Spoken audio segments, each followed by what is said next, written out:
Hello again, I am Jim Bob and welcome back to F1 Manager 24, creating career here on the PC with the Cadillac. Tonight it is our season finale, the last race, round 20 of season 3, as we head to Interlagos for the Brazilian Grand Prix.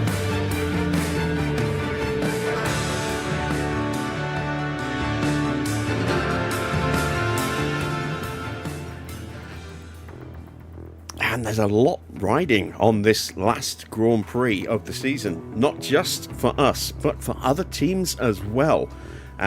We already have a confirmed Constructors Champion, have had for a little while in Red Bull. Mercedes are confirmed in second.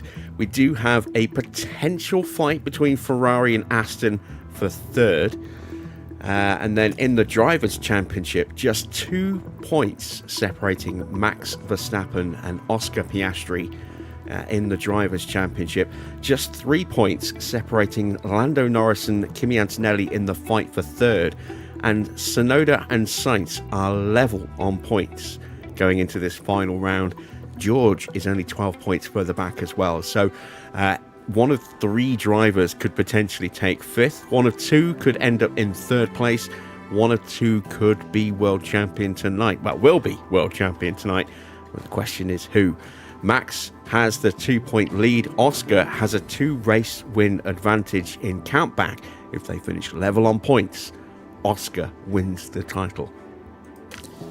And in the pit stop challenge, it's tight here as well. Mercedes have already won this competition. McLaren in second are just 4 points ahead of us, and we are just 3 points ahead of Red Bull. So there's a 3-way fight for second and that extra prize money that comes with it.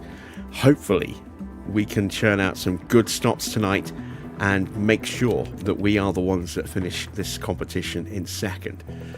As far as our constructors competition goes, we are sitting 27 points clear of Haas. So while it's not impossible for us to be overhauled, it's very unlikely. And if we can somehow squeeze a point or 2, that will just further ensure our finishing in 7th, which is our target for the season. So that would be good to hit that, especially with the board's confidence having wavered in us in recent races. We're now down to low confidence, and a bad result today, combined with the financial issues we've had this season, could potentially be a tipping point. Hopefully it won't. I've never been fired before. Will that be a first today? I really hope not. And if Haas have a really bad race with one of their cars, we're pretty much guaranteed to finish in 7th. They're going to need both cars in the points and pretty high up the points as well to overhaul us. So plenty of things to keep an eye on throughout this Grand Prix, not just our own safety, but also who is going to take 3rd in the constructors, who's going to win the championship, who's going to finish 3rd, who's going to win this 3-way fight for 5th, who is going to come out in 2nd in the pit stop challenge. Lots to keep track of. Unfortunately for us, one of our cars will not be up to the job. It is very much running on lower spec parts because we are down to absolute bare bones of parts in our warehouse. As you can see, we have one of our Spec 3 parts across the board, apart from the suspension where we have 2. They're all on Hamilton's car because he is our best hope for actually scoring some points. Hadjar is mostly running Spec 2 parts and a Spec 1 underfloor as well. So, yeah, he's really had to roll back the performance. So I'm not expecting great things from him today. We're going to play it very, very safe with him. We're just going to go 21st with our target. And we are potentially going to be sacrificing, depending on how the race is going, we are potentially going to be sacrificing our finishing position to make additional stops if we need to pull out a blisteringly quick pit stop for that competition, because that is worth money. And as long as we're safe in the constructors, then there's no reason why we shouldn't try and do that, I think. How you doing, Daniel? How you doing, Dino? How you doing, Wayne? Good to see you guys. Hello to everybody else who is lurking in the chat as well. Let's get things underway, shall we? So,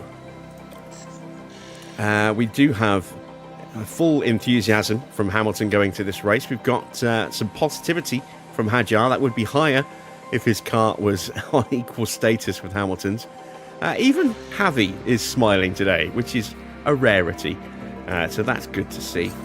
Of course, we do have staff changes that we've got happening at the end of the year. We've got a new reserve driver coming in Ugo for next season. We've got some changes to personnel happening next season with Will Courtney and Enrico Cardile joining us to replace Neil and Marco. Our race engineers have been renewed. Our drivers will be with us unchanged for next season. And it'll be the final year of Hamilton's contract with us, perhaps the final year of his career. So that will be interesting to see. We do have a little bit of research still going through as well. This is it now. We can't get any more research in. So these are the final 4 projects. And once they're done, they're done. And we can do no more towards next season. So hopefully our car next season will be a little bit closer to the competition, and hopefully we can actually make some progress with development, because we haven't really been able to do that this year. Right, enough waffling. Let's set some targets for tonight, shall we? We're going to go 18th or higher for the sponsor money for Hamilton. That is a realistic target, and we are going to play it safe with Hadjar. We're going to go 21st. We could potentially get more. We could potentially get 20. In fact, no, we're going to go 20th. Why not? I mean, I know he's running an old car. There could well be a couple of retirements. We're going to take that gamble. We're going to go 20th. It will potentially limit whether I can make additional stops or not, but we'll see how that goes. And off we go then to the season finale at Brazil.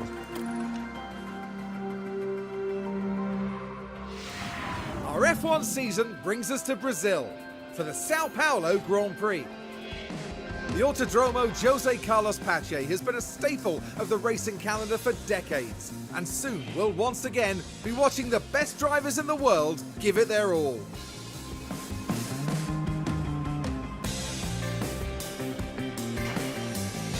Let's see what the weekend has in store.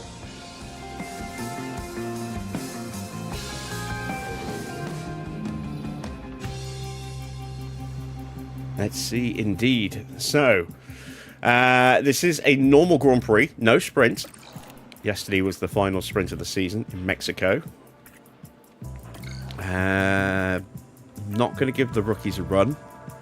Just going to get our cars nailed down as quickly as we can, because we are scraping the barrel now on engines as well, thanks to the big shunt yesterday.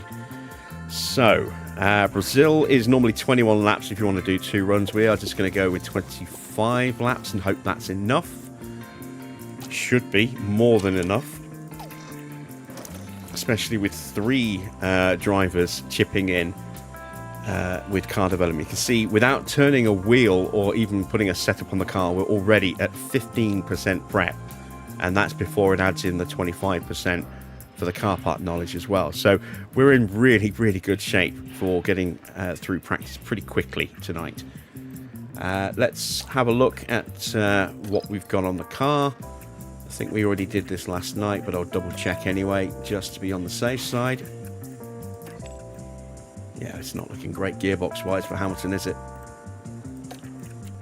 I'm not expecting him to get too much higher than 18th tonight, given the potential gearbox problems we're going to run into. But as long as he does get into that top 18, that's the most important thing. We need that money.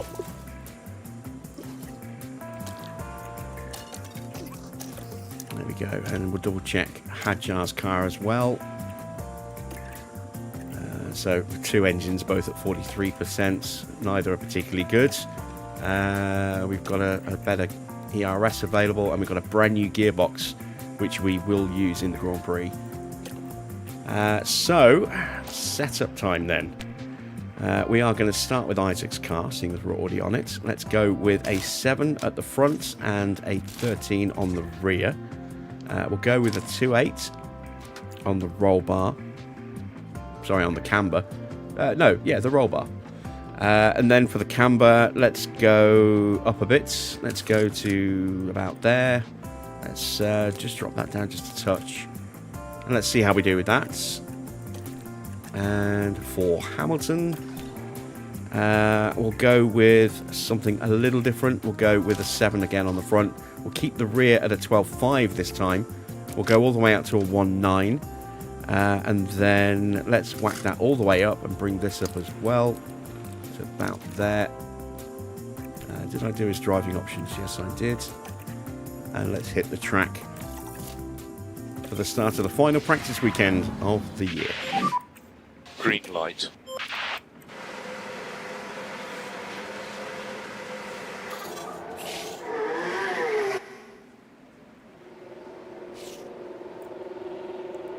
Weather's going to be fine all weekends. Radio check when you can. As you can see, Loud and clear. potentially going to be a little cool on the Sunday, but will definitely be quite toasty today and tomorrow. We've got some rookies getting a run out. Both of Ferrari's cars are getting a run from a rookie. So we've got De Angelis at McLaren. We've got Sanqueza and is that Sousa at Ferrari. No rookies for RedBull or Mercedes or Nissan. Porsche getting a run out for Williams in his final appearance for the team. I forget, is it Mercedes he's going to next year? Or is it Red Bull? Forget where he's going next season. We've got O'Brien getting a run out for TGR Haas. Taylor Barnard getting a run out at Maserati. James Wharton is getting a run out at Audi. No one getting in the car rookie-wise for us or for Aston. So a few rookies getting their runs. And I completely forgot to send out Isaac.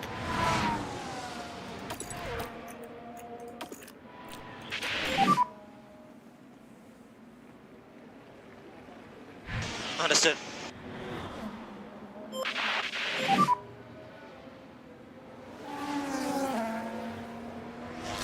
Good for me too.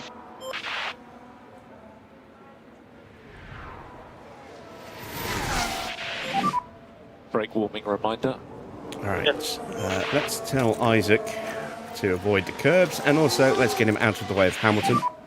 Try to reduce the hit on the curb. Because Hamilton should be a fair bit quicker here.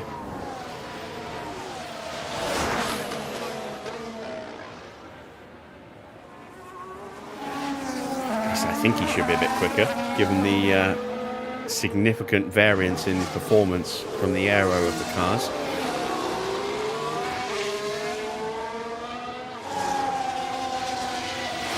There's George behind us.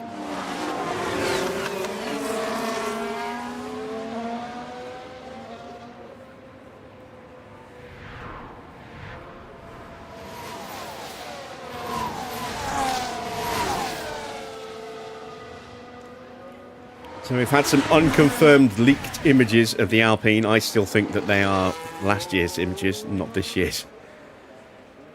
Supposedly running at a wet Silverstone. I haven't seen anything from the race yet, and I know they normally chase down stories like that for, to check their authenticity, check the veracity of the images. I haven't seen them post anything yet. But it's been a couple hours since I checked. Of course, we've got Mercedes launching tomorrow, or at least launching renders tomorrow.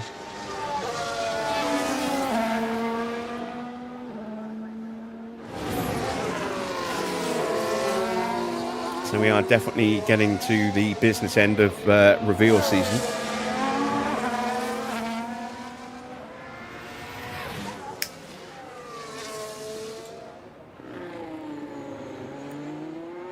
I think Hadjar might actually be slightly quicker here.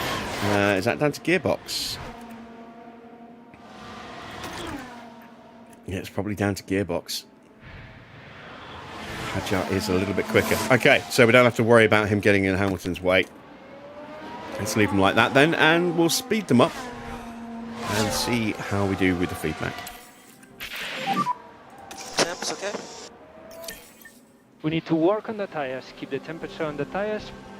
And of course, as soon as I say that, Hamilton gets right on the back of Hadjar, so...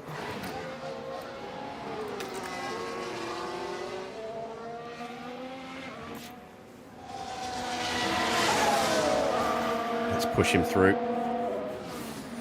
This is why I didn't want to put them out so close to each other, but I forgot to send out Isaac and didn't think about how they would pop out.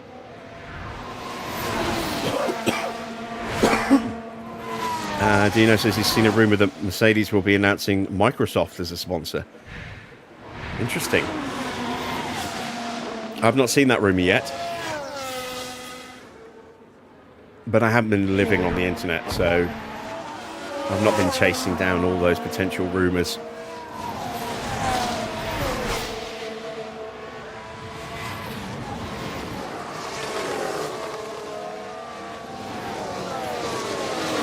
You generally do tend to get a lot as just untrue speculation at this time of year. And it can be exhausting trying to fact check everything.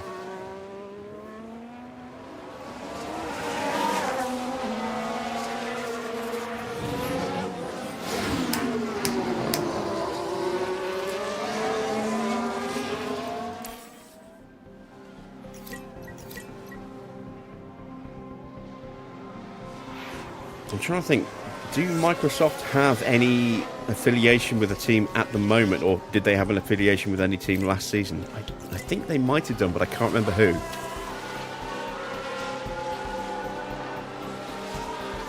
I know McLaren very obviously have had Google Chrome for a few years. I'm sure I've seen a Windows logo. I mean, it might be just me playing an older mod and seeing Microsoft's Windows logo on an older model car that's making me think that.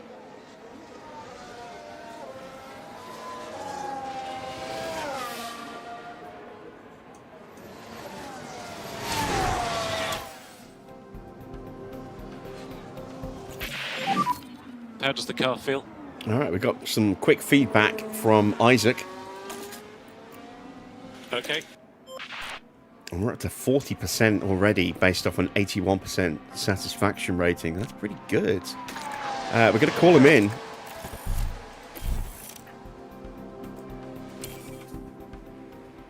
And make some changes.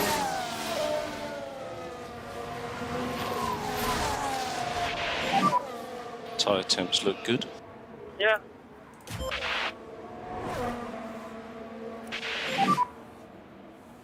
Yeah, since we put Hamilton through, he's been clearly pulling away. Watch your speed in the pit lane. Just stop on the marks. And there's the feedback from Hamilton. 90%, that's pretty good. Again, we'll call him in as well. So let's have a tinker, see what we can change. The roll bar needs to change. That could go either way. Do I want to push that to a 1.9? I think what I'm probably going to do, because the rear wing looks settled on the 13, generally 1.9 tends to go with a 12.5. So I'm going to, on the rear wing, so I'm going to bring that into a 3.7.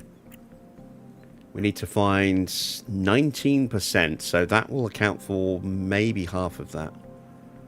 And then with these combined, that's not quite enough, I don't think, to get us where we need to be. So we're going to need to make some other minor little tweaks as well. Let's try bringing this down a little bit. And let's bring this down to the other side as well. Now the front wing's not right, so let's drop that to a 6.5. That shouldn't affect the rear wing. But we have shrunk that gap a little bit. So let's push that back up. Just a touch. Bring that to there. Let's see how that works.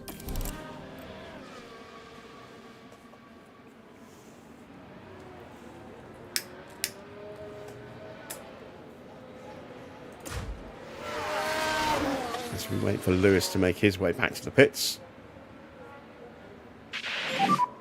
And box, this one box, pit confirmed.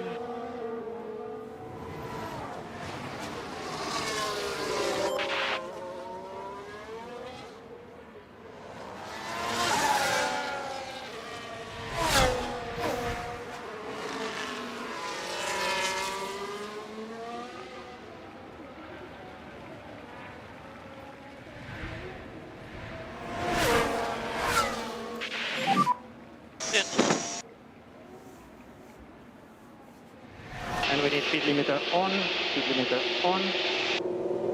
then stop in front of the garage.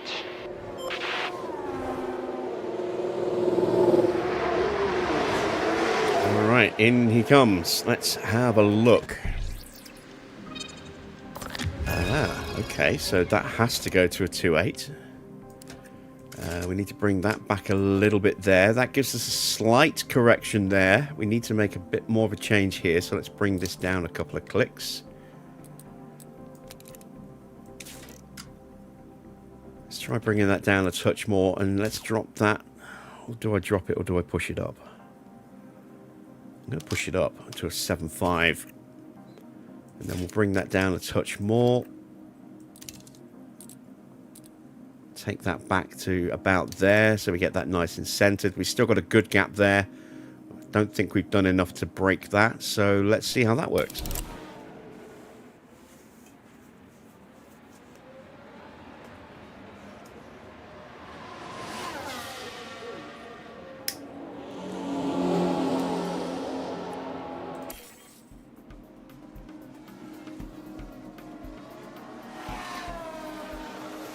Speaking of Porsche, he's getting a test in the upcoming young driver test for Formula E for Citroën, trying to get a drive with them for next season. So let's see if he can do well in that. I can't believe he still hasn't had a permanent drive since winning F2. He had a very short stint with IndyCar and XT. For McLaren, brought in as a replacement for somebody and then immediately replaced himself a few races later. He's definitely a talented driver. He's one of those strange ones that I just can't understand why he's not been given a chance anywhere.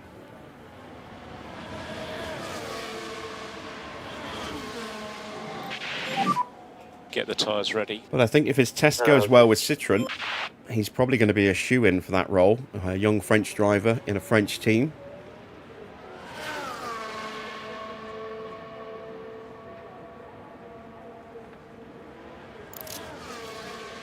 That would be a bit of a marketing dream for them.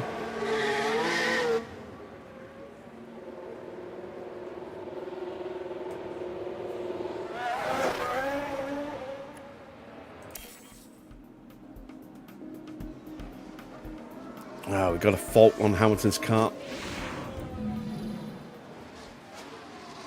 I got no power. That'll be the engine.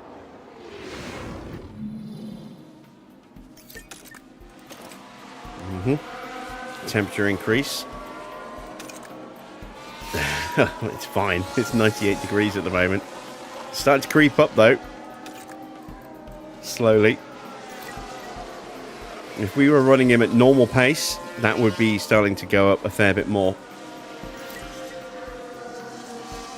Hopefully this doesn't make it unusable for the rest of practice. You can see it's climbing up to 101 now. And we're 4 degrees higher than Hadjar.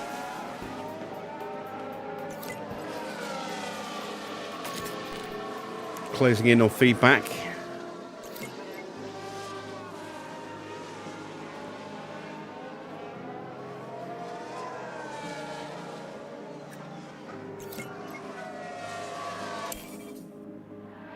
We're 4 out of 5 with both. We should be getting feedback from Hadjar any second.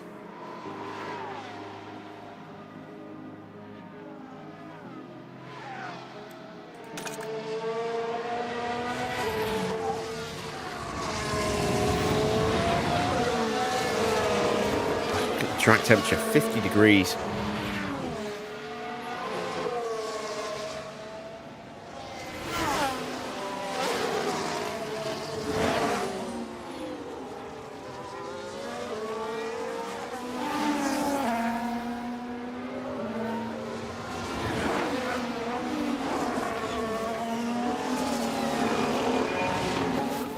Welcome back, Matthew.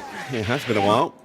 Anything we can help you with? Right, 89%. I Yeah, think understood. we have gained a little bit there with Hadjar. Not as much as I was hoping, but something's better than nothing.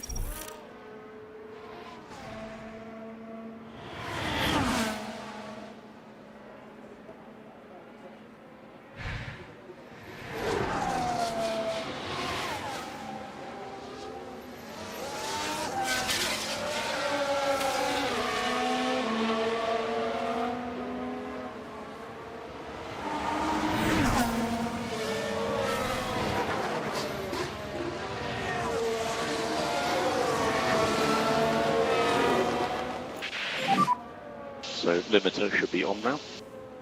Stopping on the marks and going to P1, please. So, let's have a look. What little tweaks do we still need to make?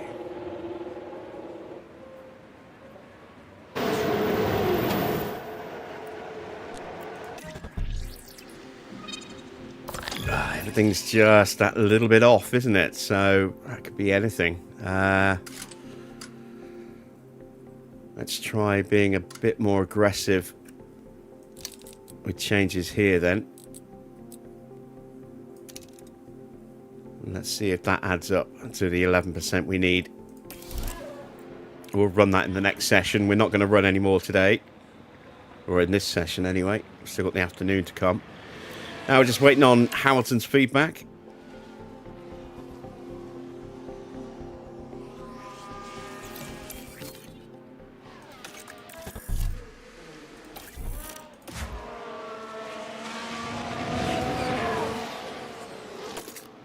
.96, so we have improved them.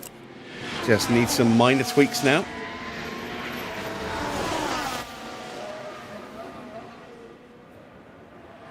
We still don't know why they stopped doing the F1 Manager games. Money, basically. They weren't selling enough. They weren't seeing enough of a return, and when they got the license to do Jurassic World Evolution 3, that instantly was the death knell for this series.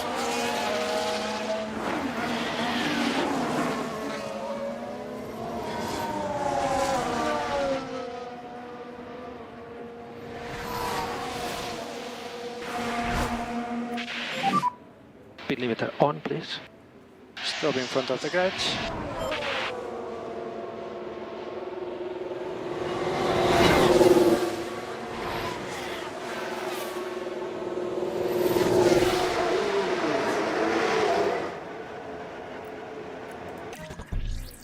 So, oh, we did break the front wing. Okay, so we do have a reference point now on where everything else needs to be.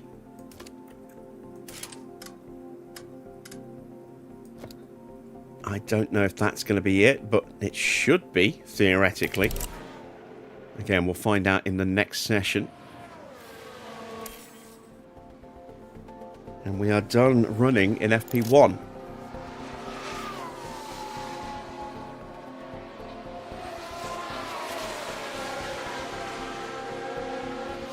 I'm hoping that a lot of cars are going to be struggling with their powertrains in a similar fashion to how we are.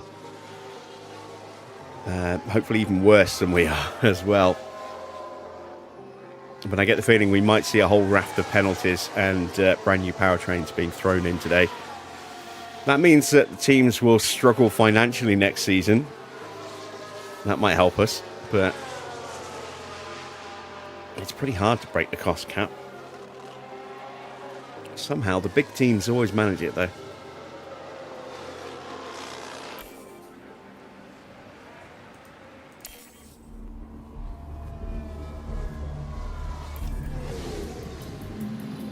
We do have penalties. George, Lindblads, Schumacher, Ocon, and Bortoletto will have penalties. So 5 cars. Okay.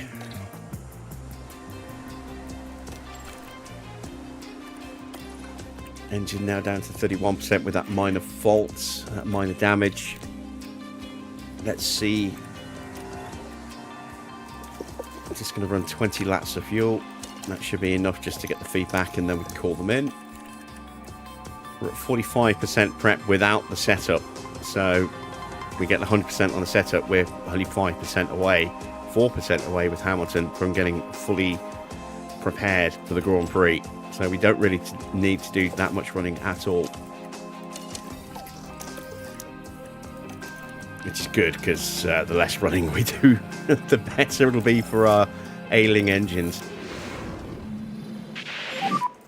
Green light.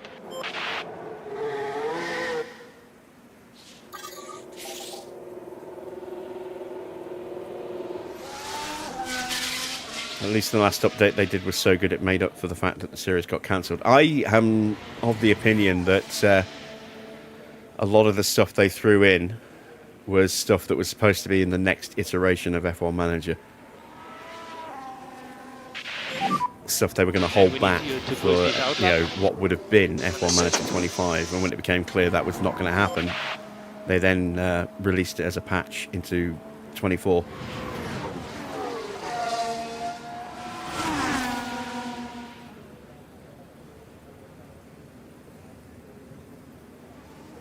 How do I think the 2026 regs will fare?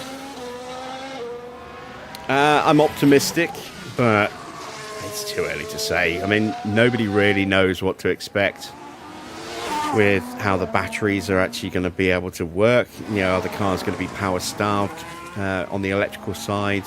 How's the active aero going to work? Is it going to become a bit Keystone Cops with cars just constantly overtaking each other on the straights and then getting passed again on the corners, and so on and so forth? What's the potential engine exploit going to be worth in terms of performance? You know, are Mercedes going to have a dominant engine over everybody else, which will be baked in for basically an entire year? I don't know. I mean, there's so many unanswered questions. The Barcelona test has been kept private, so we're not going to know any of the details from that. So we're having to wait until the first Bahrain test just to get some kind of knowledge. And even then, we're not really going to get a lot of good, useful knowledge until the second Bahrain test, because the first one's mainly going to be about just checking systems and reliability. I don't think we're going to start to see any actual proper performance testing until the second test in Bahrain. And then what we'll see in Melbourne will be completely different as well. So first Grand Prix of the season is really when we're going to find out, you know, a good idea of how the regs are going to do. And then we'll see where it goes from there.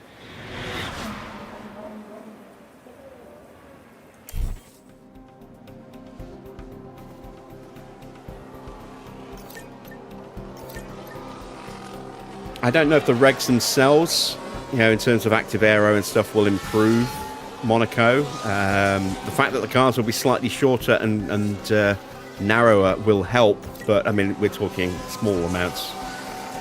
So nothing earth-shatteringly big. But any reduction in car size will automatically help at Monaco, because cars have just got way too big for that circuit. And they have been for quite some time now. So any kind of size reduction will definitely help in that respect. Right, while we're waiting for some feedback, let's pop a quick ad break in.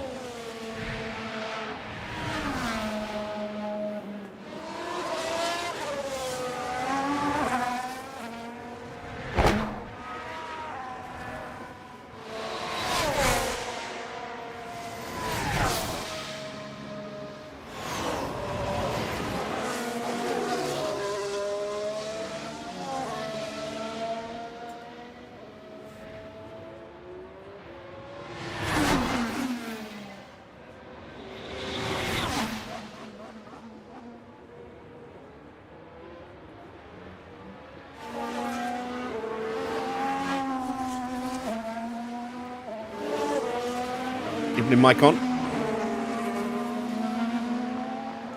Yes, may the Ocons always be in your favour. Right, we just hit 4 out of 5 feedback from Hadjar. We're getting a little bit closer. I was raging last night when that happened. So annoyed.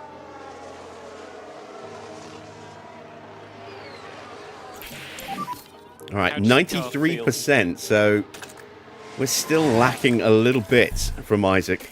Copy that. As he comes out of the final sector up to junk out. Practice your pit lane entry.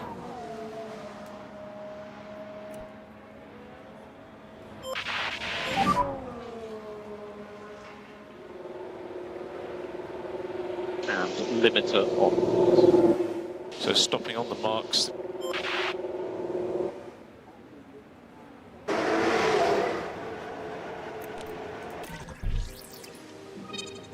Alright, there we go. We are getting a clearer picture of what needs to change, and it's mainly the roll bar. So if we do that, and then if we do that,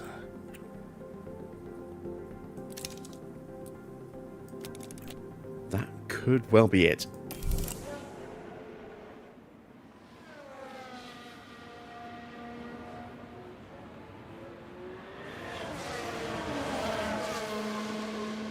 Oh, if Ocon was driving for Haas in game, I would absolutely say it was, deliberate sabotage.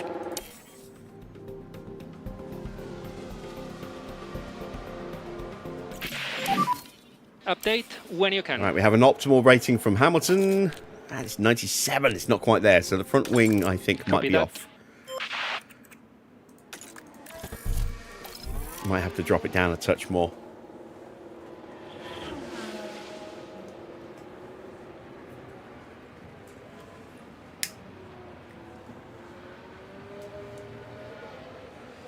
Either way, I think we are probably done for this session. What's our feedback at 94 and 50? So that will go to 100 once Hamilton hits the pits. Actually, no, I guess slightly under, maybe. It might be slightly under, slightly over. No, don't stay out on track. That's what I wanted to do.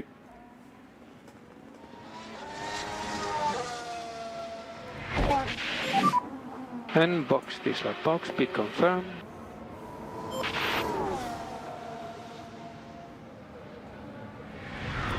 I do think it probably won't happen this year, but I do think there is very much the potential for Cadillac to completely embarrass Haas. Speed limiter on and speed limiter on.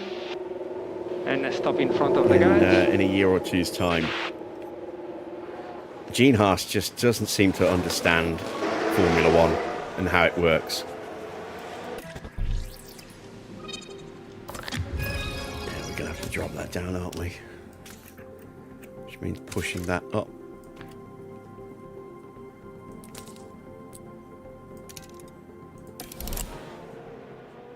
Evening, Johnny.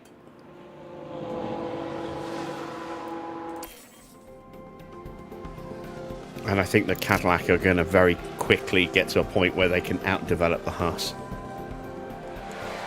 I don't think it'll happen in the first season. I think the performance gap is going to be too big, I think, in Season 1. But Season 2, there's a chance that Cadillac could overtake Haas in the standings. Haas just don't seem able to kick on. It depends how much more involved Toyota do actually end up getting. I suppose that might be Haas's saving grace, but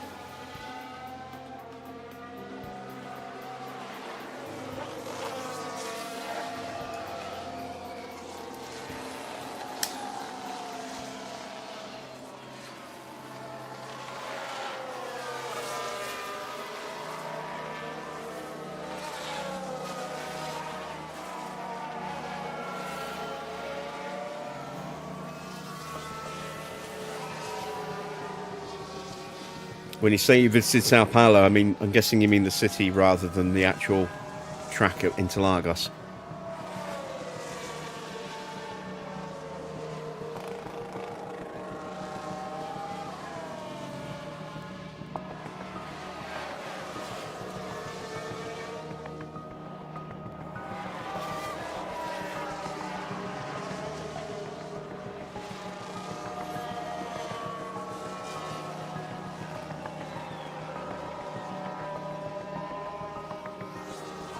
Matthew says he's interested to see how Perez does. Was he that bad, or was it the car at Red Bull being so undrivable?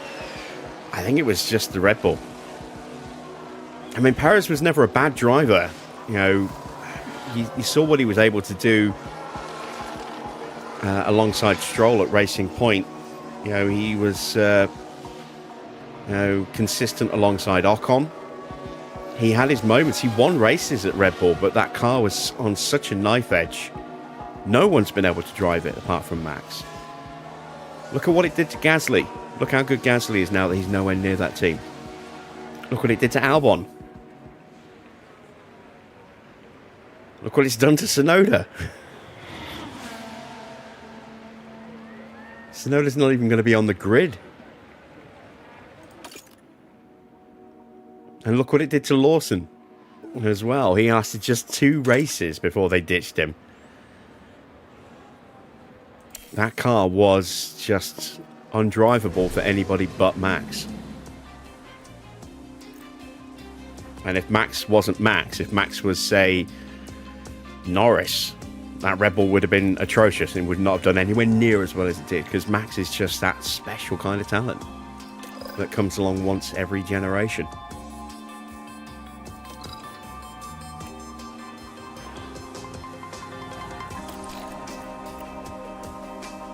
He's the Ronnie O'Sullivan. To use the snooker analogy, he's the Ronnie O'Sullivan against someone like Stephen Hendry. Stephen Hendry, 7-time world champion, practiced and practiced and practiced, was very good. Hendry was an exceptional player. Ronnie, naturally the most gifted player of his generation. Didn't even have to try. He was that good.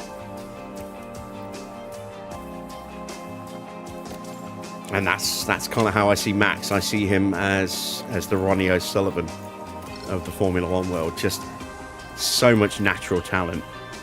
I mean, yeah, he does also do a lot of practice, and he's more dedicated than O'Sullivan was in his younger days.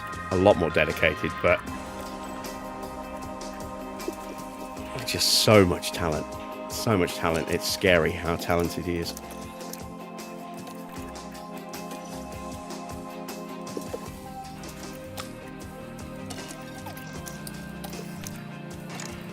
Right, so setup changes are made on both cars. This is it, the final run. We're at 50% and 47%, not counting any of the setup at all. So we will absolutely have our drivers at 100% prep, regardless of whether we nail the setups or not after this run.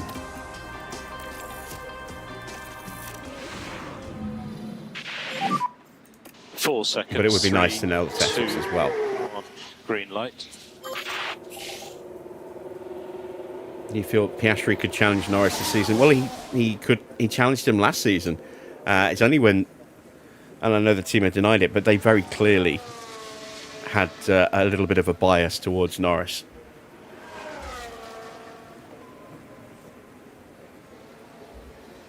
Anyone on the outside objectively looking at that could see that.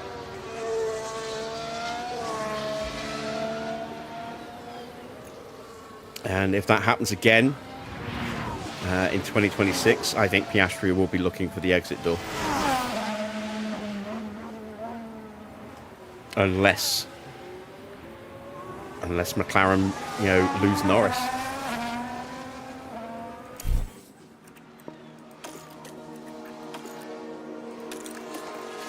The drive market's going to hinge on what Verstappen does next year. If he decides to activate, an exit clause in his contract and leave at the end of 2026, the whole drive market's going to react basically around what happens with Verstappen. In the same way that it kind of did around, when Hamilton moved at the beginning of the year to Ferrari, went so early, made that announcement, and then everyone was like waiting and waiting and waiting to see what Sainz was going to do, and then some deals eventually started to happen while Sainz was still umming and ahhing and weighing up his options.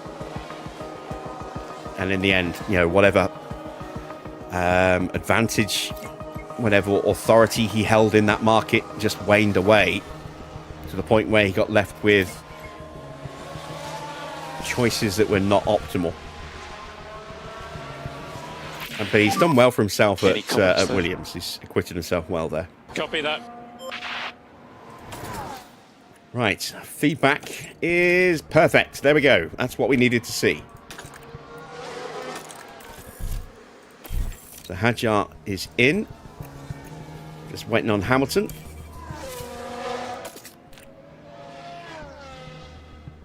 How you doing, Gridiron? If Ferrari let Hamilton down again, he could retire. Same with Alonso.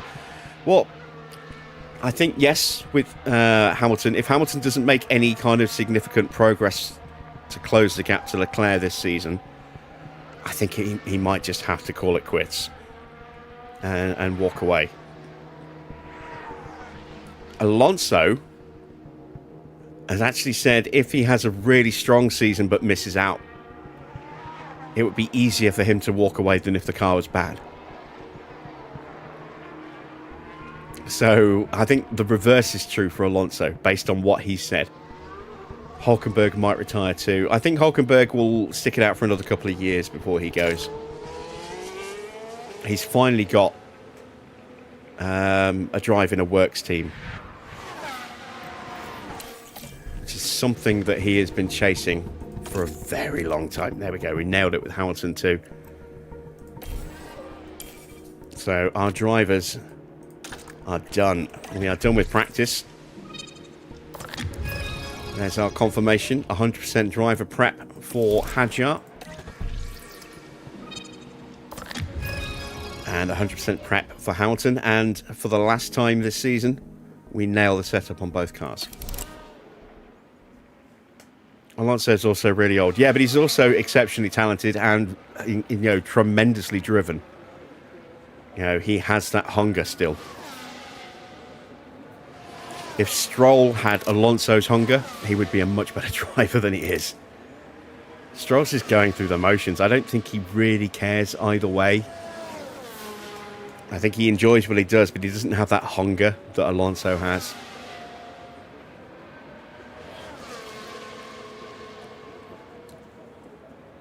Alonso is just waiting for that one last season in a really, really ultra competitive car where he can prove himself, which is why I think he said, you know, if he has that situation and he fails, it'll be easier for him to walk away because he'll know it's time.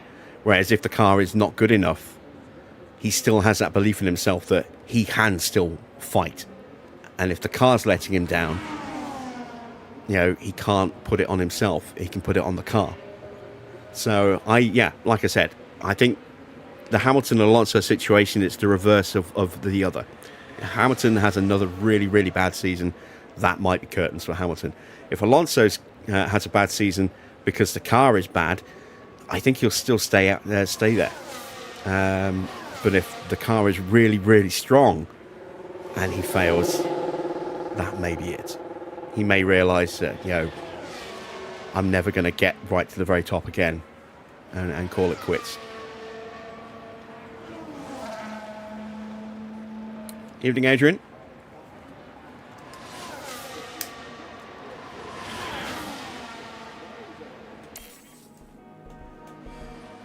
Well, we are done with practice. And you can see the impact of having 3 drivers contributing to car development from our affiliate pool. Means Hadjar is at 100% prep, despite only being at 43% track knowledge.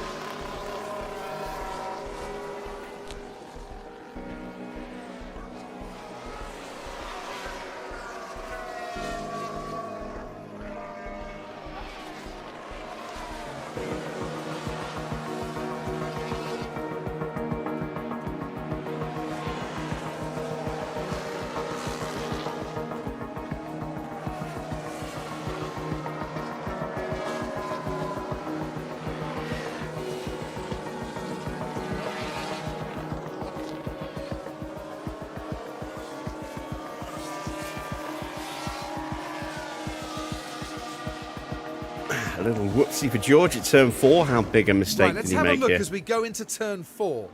Just a bit too wide at that point.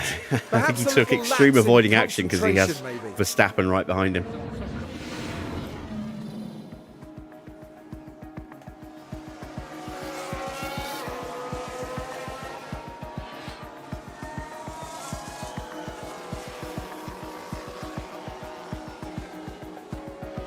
You usually put your affiliate drivers on driver development because you want to improve not only for your team but for the others as well. Yeah, I mean, I generally do as well, but depending on their age and their skill level, at that age, I take a calculated guess as to the likelihood of them actually getting on the grid, and if they do, whether they're actually going to have any value on the grid to anybody at all. And the only one of our affiliates that's possibly in that camp is Doohan, and he's an 80 overall, which is lower than anybody else on the grid apart from Stroll. I think even Iwasa's rated slightly higher than Stroll. It's pretty close between those two. So, I mean, he wouldn't be bad, but he wouldn't be great. Sargent's not going to get back on the grid. Whereas, doesn't deserve to get back on the grid based on his stats.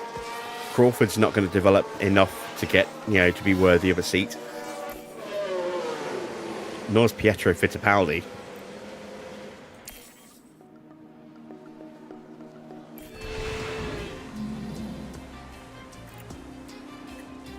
Right, that is it for practice then. So, any more cars joining the penalty lists? We've got Lindblad, Schumacher, Ocon, Russell and Bortoletto. All will have penalties. I'm guessing some of those will be parts related. We know Ocon's got that 3-place penalty for absolutely killing Hamilton in Mexico. But we shall see. We are ready to start thinking about qualifying.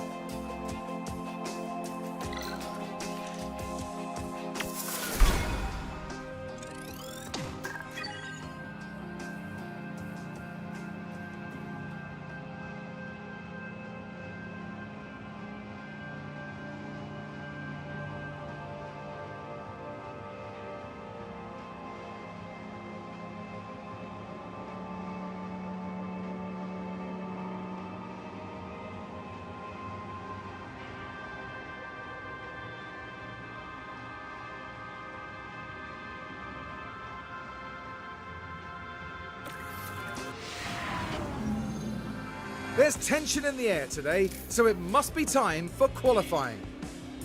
The ups and downs of Interlagos mean a full-speed qualifying lap can be hard on both driver and car.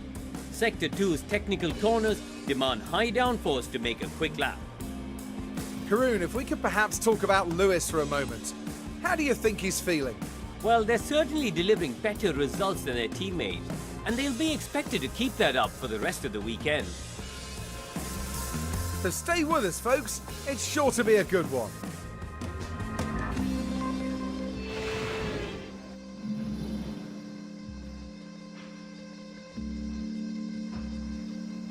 So, last qualifying of the year.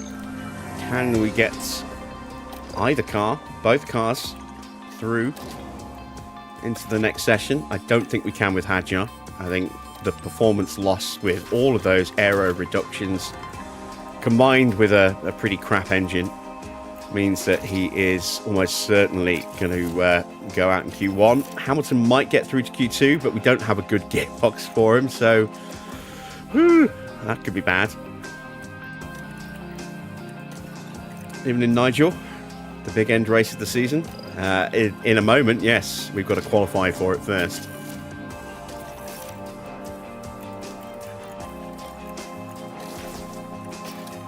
And we are down to the absolute bare bones of our powertrains. I wish I could take that gearbox and give it to Hamilton. Actually, doesn't need it, but it is what it is. All right, let's hit the track, shall we?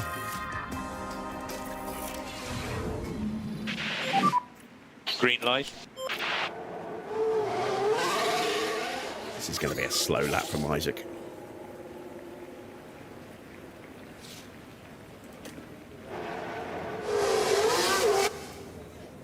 I expect Hamilton to be about a second quicker.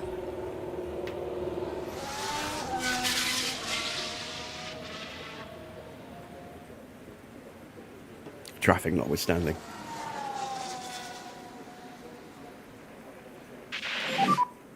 Reminder for brake temperature. Yes.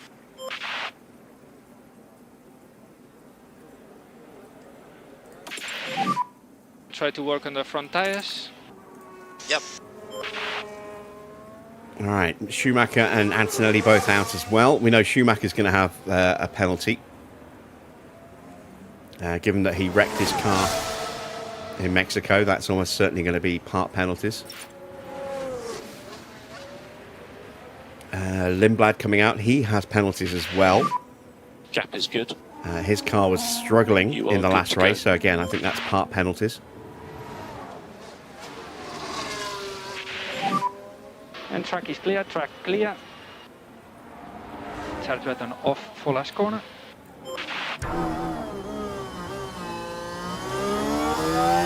So, let's see how much of a difference there is between our two cars here. It should be quite a lot.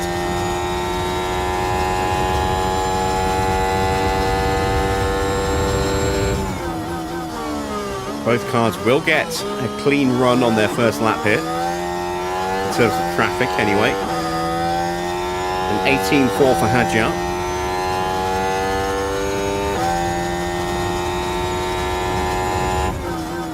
Only fractionally quicker for Hamilton. This is where the main time difference is going to be generated, here in this middle sector.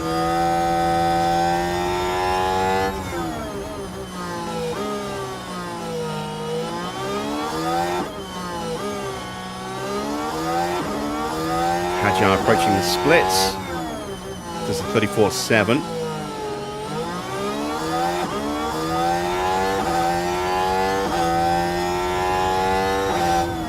34.9 for Hamilton, so this is either a really good lap for Hadjar or a really bad lap for Hamilton, because he should be considerably quicker here.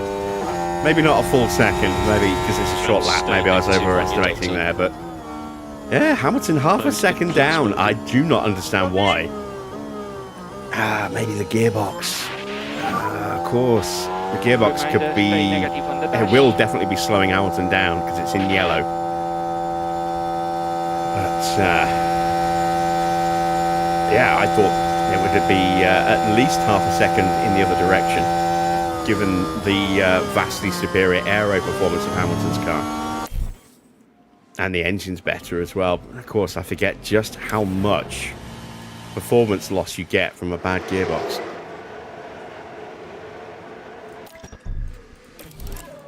Let's turn him around for another lap. Antonelli is the quickest so far with a 108.2. It's very early days yet. Oas is looking pretty pacey. He's quicker than Piastri at the moment. And he goes P2 by just 4 thousandths of a second.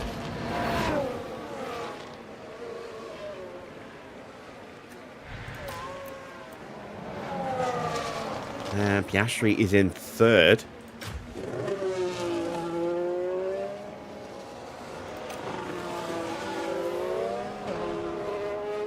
Let's see what Max can do. 2 points ahead of Piastri going into this Grand Prix, but 2 races behind in terms of race wins. So he has to beat him by at least a point at the end of the championship. Otherwise, just manage your tyres as you wish. You know, it will go to Oscar if it's a tie. Watch for traffic with... and Max goes 1/10 of a second quicker than Piastri. Very close between those two.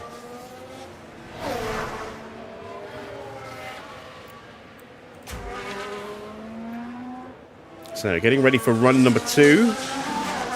That's Schumacher on an in-lap in front of us, I think, or is that a Ferrari actually? It might be Ferrari. Yeah, it is a Ferrari. Which one is it? Okay, Is it Charles? good. No, it's Seitz, just starting his flying lap. And you're good to go. Hadjar can get a tow here. Track is clear. Track is clear.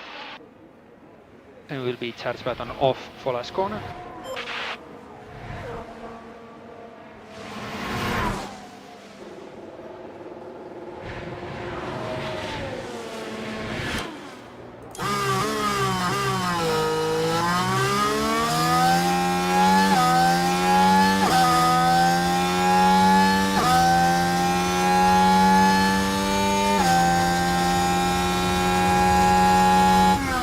18.3, slight improvement for Hadjar.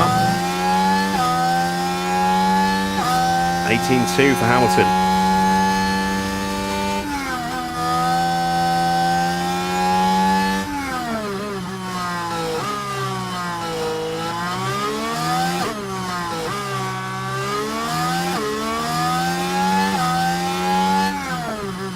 As we go past, I think, Leclerc.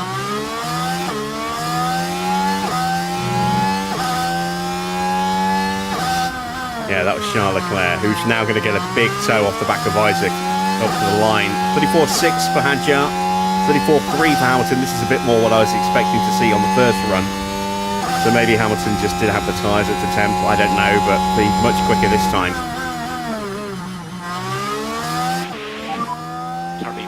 And here comes Hamilton. Loaded, box this lap. And he is now 0.4 quicker. At the moment we are P10. So a swing of Watch for traffic. about 0.9 of a second there between the two cars. And that's more in line with what I was expecting to see. Russell putting in a good lap.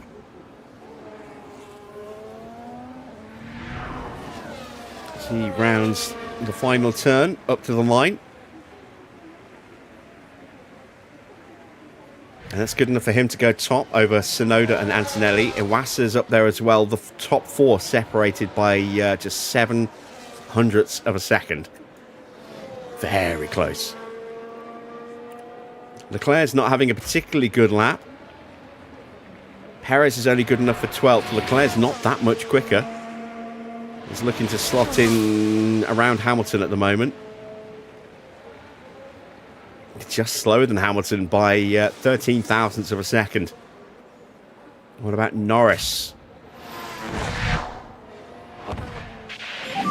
3 points ahead of Antonelli in the fight for third in the championship. And we need speed limiter on, speed limiter on. And stop on the marks. And he is 0.03 of a second slower. As we get back to the pits, we are going to slap on some brand new tyres and wait for a window now. It's too early to go out for our final run. We still have quite a few cars that have yet to set a time. Bortoletto, Gasly, Lawson, Albon, Colapinto, Stroll, Ocon. Ocon's on a flyer, there he is. A little bit of traffic into turn 4. That's Colapinto and Lawson in front. It's a very crowded track here for Ocon. Watch out, Lawson, he might take you out. Could I make a rainy race at Bahrain? I could. I don't know if I'm going to or not.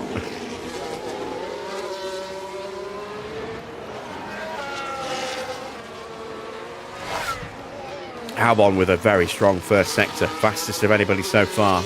This is not a great lap from Ocon, but he's had a lot of traffic to fight through. This is slower than Hamilton and Leclerc, I believe. Gasly goes up to second. And that is 15th for Ocon. See what Albon can do.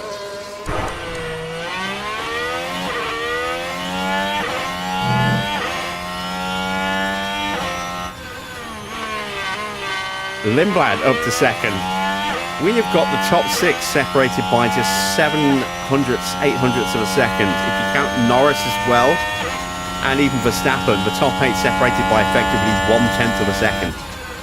Very, very close. And Albon goes top and puts a little bit of distance.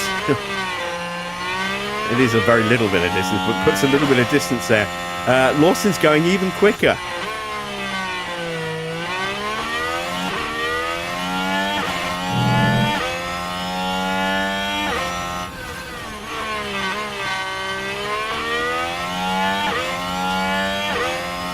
Definitely improving. Temperatures are high as well. 52.3 degrees on track. Is Lawson about to go top? No, just misses out. just misses out. But the margins, look at this now. The top 10 separated by 0.2 of a second.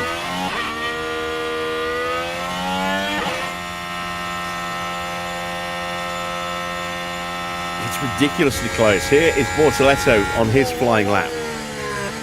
The last one to set a lap. No time recorded yet, and he gets traffic. That's Charles Leclerc ruining Bortoletto's lap.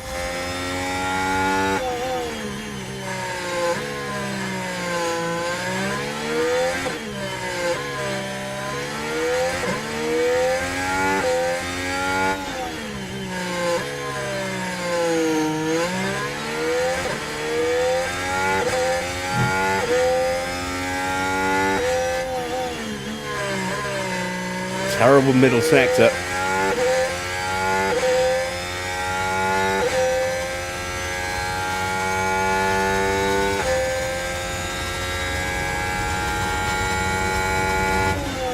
And it's a 16.1. It's the slowest time of anybody by 0.6 of a second.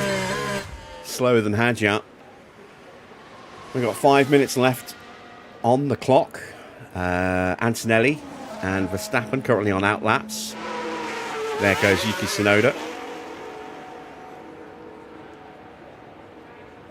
And I'm going to send out Isaac now as well. Charles Leclerc had a little bit of traffic through turn 4 and turn 5. Russell having a better run in third place. And it's a Williams 1-2 right now. The margins here are tiny.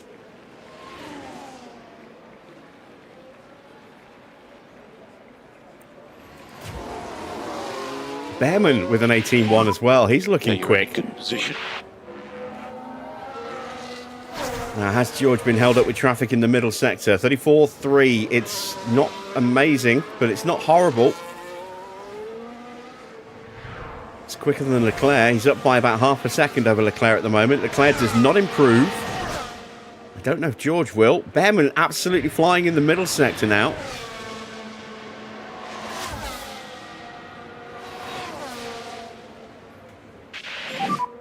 Gap is currently good. Good to go, good to go, good to go.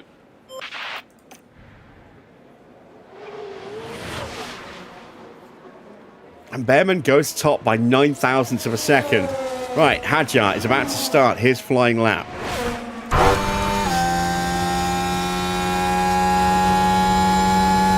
Probably should have waited an extra 20 seconds before I sent Hamilton. There's a risk he might get in the way here. But I don't think Hadjar's going to have the pace to get through anyway. Max goes 33.9 in the middle. He is about to go top. And he goes 2.5 tenths clear almost. That's the biggest margin we've seen at the top for most of the session. There we go. Hamilton clears out of the way quickly. 18.2 for Hadjar. That's an improvement.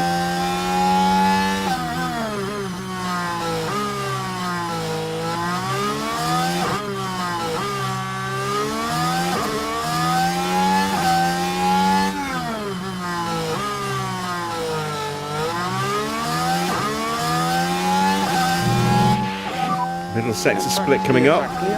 34.4, again, a slight improvement.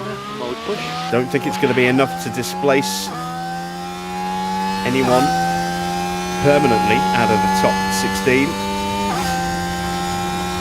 As we see Verstappen, possibly, or was that Piastri peeling into the pits? Who was that? We're P18. Oh, it was a Haas. So P18, Hadjar is out. Leclerc has time to go again. Hamilton about to start his lap. Well, has started his lap. Look at the traffic.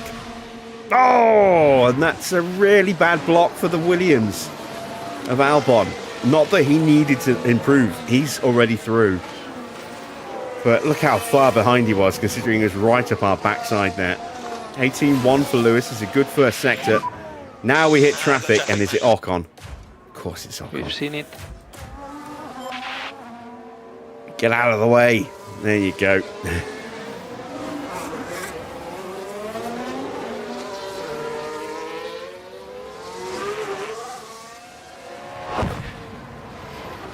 it's not a good middle sector.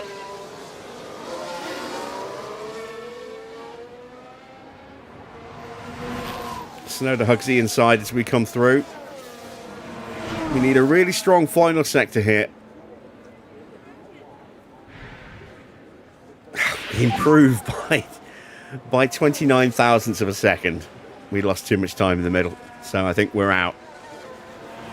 Leclerc has gone back out. Should cross the line in time. It will be a little tight, but it'll be fine, I think. Bortoleto is right in front of him. They're about to do a flying lap. Perez on an in lap, so he's done. Ocon on a flying lap. Stroll starting a flying lap. So there's plenty of cars below us that can still knock us out. Ocon is the furthest forward of those.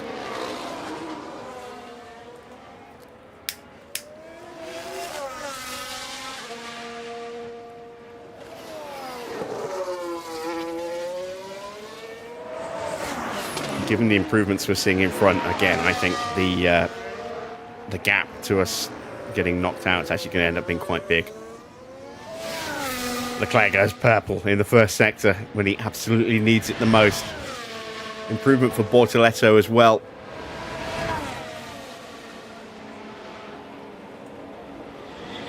Ocon jumps up to 12th place, finds 7/10 of a second.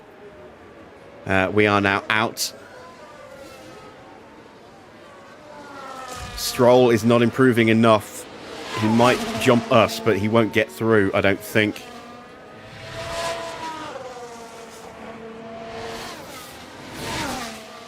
Not a great middle sector for Leclerc. Bortoleto's had a good one in his slipstream. Stroll is out. Here come the Ferrari and the McLaren. Oh, Bortoleto's actually ahead of Leclerc. I thought it was the other way round. Bortoleto gets through. Leclerc is out. He does not get through. And there I see, look, the margin between getting through. 3.5 tenths. That's huge. The gap from 2nd to 16th is smaller than the gap from 15th to 16th. Or 16th to 17th, sorry. And we are out in 19th and 20th. Oh, this is going to be a hard Grand Prix. All right, let's see who sticks it on pole for the final Grand Prix of the season. Final pole goes to Antonelli. And that, in his fight with Norris, is crucial for his attempts to take 3rd place. Oscar will start just ahead of Verstappen. Lindblad all the way up in 4th, but has that penalty, which I think will take him out of the top 10. Then it's Gasly, Norris, Sainz, Albon, Iwasa, and Lawson. And then look at this. Penalties are plenty in the second stint. So Bortoleto, Schumacher, both with penalties. Tsunoda, Russell with a penalty. Ocon with a penalty. Then it's Behrman, Leclerc, Colapinto, Hamilton, Hadjar, Stroll, and Perez. It's going to be a very different looking starting grid. Let's see what it looks like.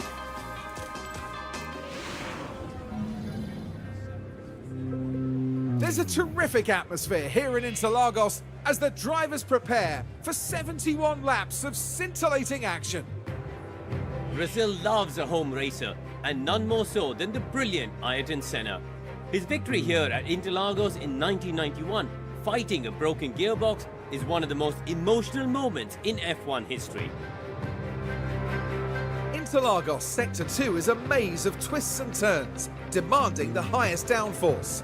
Sectors 1 and 3 are high speed, however, giving drivers plenty to keep them busy around this thrilling track. Race day has arrived, and the time has almost come for these drivers to fight it out, wheel to wheel.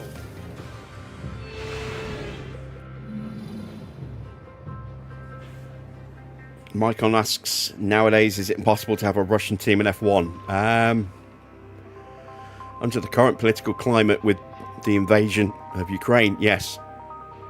Russian drivers cannot race in the FIA under a Russian license. They have to either race as a neutral identity, or if they have a second nationality, like Bobby Schwartzman, for example, he races under an Israeli flag. So, yeah. I don't know if that will change in the future or not. Evening, Carlos. Right. Oh, we didn't look at the grid, did we? Let's take a look at the amended grid with all those penalties. So, Antonelli stays on pole with Piastri from Verstappen, Gasly fourth, then it's Norris, Sainz, Albon, Iwasa, Lawson and Tsunoda. Some big penalties. Oh, look at this. They're all at the back of the grid. Ocon down to 18th, then Mick 19th, Russell 20th, 21st for Lindblad, 22nd for Bortoletto. That bumps us up to 14th and 15th, but barring Ocon, these guys are all going to have new engine parts, so are potentially going to be pacey. Very pacey. So I do not expect us to stay in 14th and 15th. I do expect Hadjar to fall back pretty quickly. Tyre temps could be a little easier to manage. The predicted weather, ambient temperature is 28 degrees. It's not supposed to be that high here on race day. I mean, we saw track temperatures over 50 degrees in qualifying and practice. It should be theoretically lower for the race, but I think it still could be quite high. So time where is something we're definitely going to have to factor in. I am going to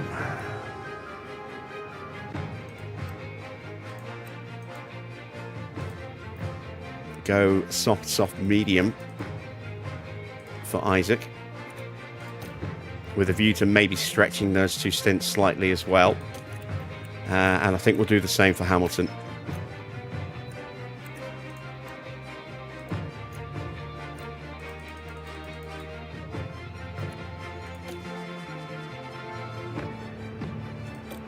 In fact,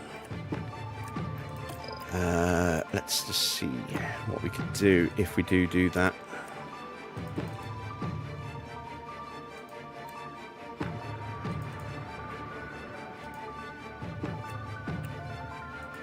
And then we could just go very aggressive at the end. The one stop is viable, but we need to potentially make multiple stops if we want to have a chance of taking second in the standings. We are, a few points behind McLaren and only a couple of points ahead of Red Bull. So let's take some fuel out of the car. I do think engine temps could be quite problematic, and with Hamilton having not the greatest engine, we certainly don't want that to become an issue. But Hadjar's going to have the most issue with engine temps because his engine's even worse. It's the gearbox for Hamilton that concerns me.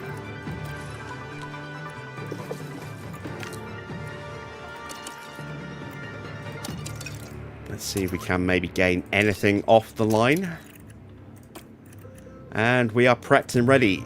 The start of the Sao Paulo Grand Prix is next.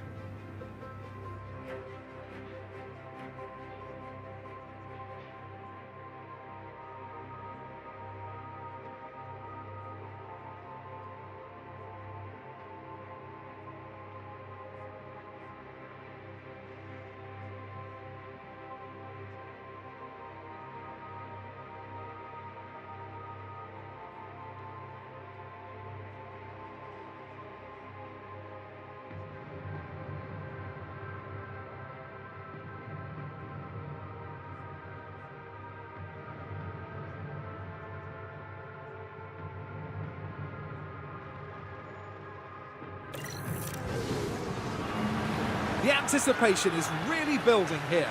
The fans in attendance are absolutely buzzing with excitement. Starting P12 and probably starting to question what they can get out of this one. How much ground can they make up? Here we go. It's time to go racing. Probably more ground than I can make up. Who will win? Only time will tell. Here at the Sao Paulo Grand Prix. It's lights out and away we go. Who's going to get into turn one? It's hard tyres for Oscar. I think he might be looking at the one stop then. Antonelli on mediums has his everyone between Gasly and Iwasa. Tsunoda, the first driver on the soft tyres.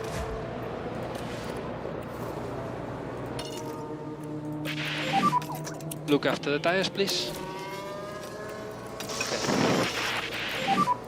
No management required. Yeah. Increase lift and coast, please. Gasly has got ahead of Gasly. Gasly's got ahead of Gasly. Gasly's got ahead of Need to Max. do more lift and coast, So please. that's Increase by helpful 10%. for Piastri. He just needs to outscore Max today by 2 points. That's all he needs to do to win the championship.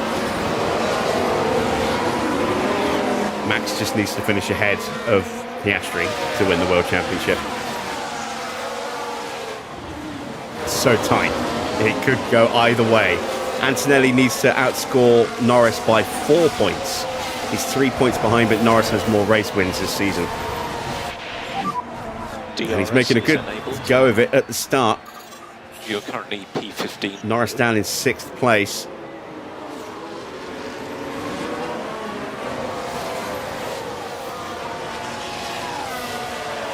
Behind you have Perez.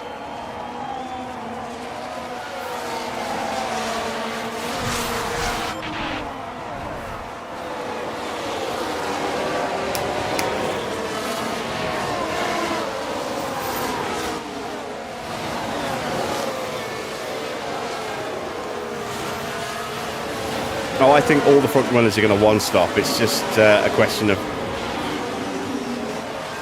how long they go.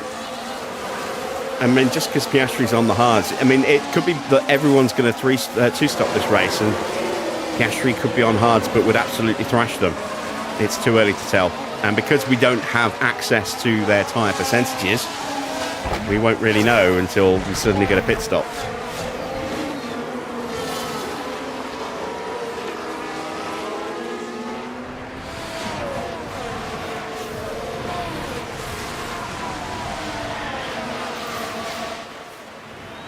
Right, we are starting to just lose a little bit of ground.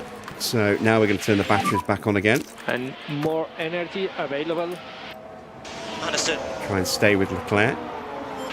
Keep Perez at bay. Mode push, please. Mode push. Moving.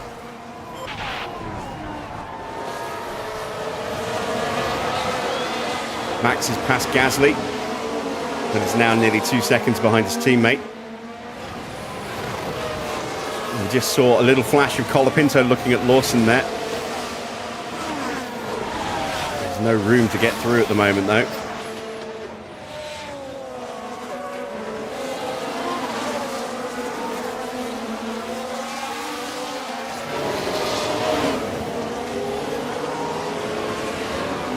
And our tyre strategies are very flexible.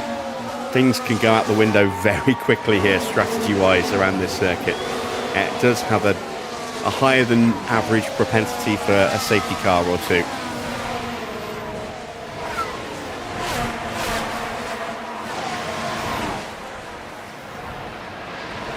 Gasly now overtaken by Sainz. Max has taken a big bite out of Piastri. Still outside of DRS range at the moment. We are pretty secure where we are at the moment. Let's turn our attention to that lead fight.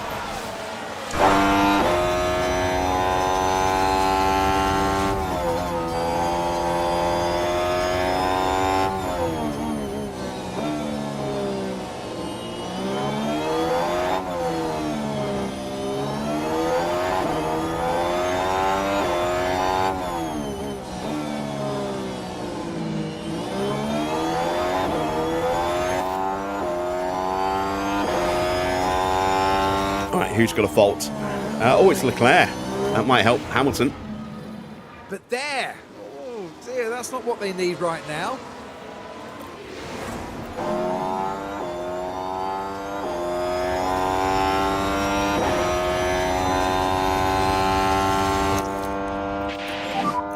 Charge on. Yeah. You need to keep your K1 usage down a bit, otherwise you'll just run out of battery and then you'll just be taken by everybody. Moving. And just a reminder on gas. All right, Perez is lining up the back of Hadjar again. And charge button on, charge button on.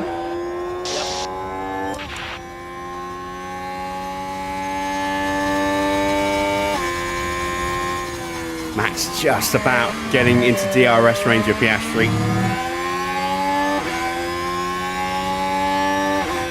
Norris still down in 6th place, but close to the back of Gasly.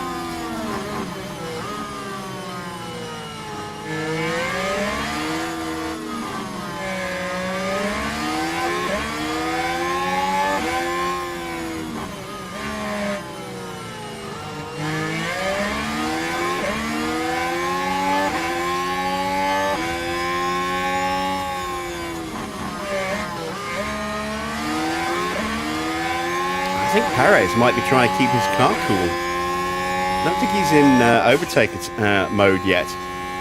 Oh, Max is really close.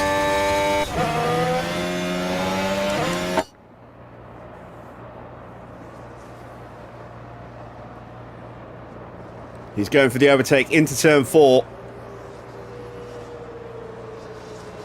Side by side they go. He pushes Piastri off the track. How many times have we seen that before?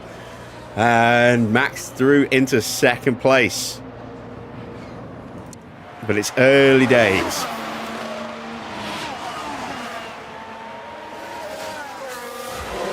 Norris still stuck here behind Gasly, because Gasly's staying close enough to Sainz.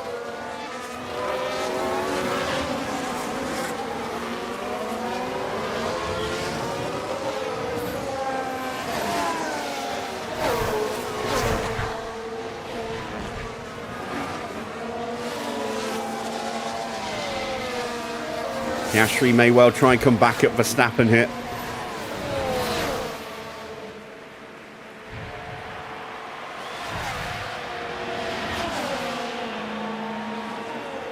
He's going to try and line him up for turn 4.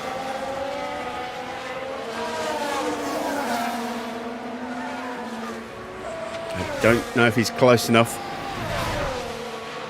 And we got a yellow flag. Russell has locked up, and that yellow flag briefly meant that Piastri had to slap on the anchors. Right then, we can take a look now.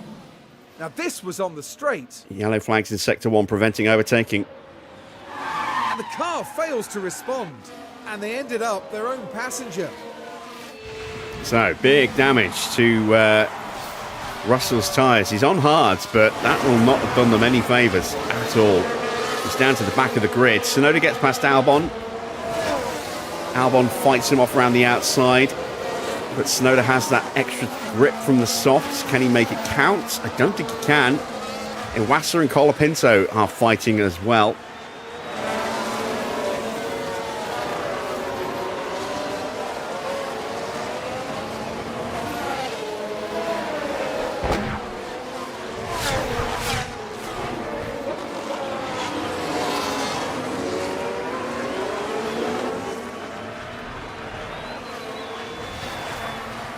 And so far we've held our ground. We haven't overtaken, but we haven't been passed by anyone.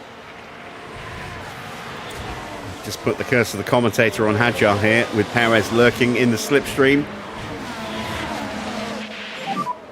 He has DRS. And Bortoletto punches his way past Schumacher. Don't think he got the DRS to Lindblad though. No, he did. No, he didn't. He didn't. That was Russell I just saw swing around the corner.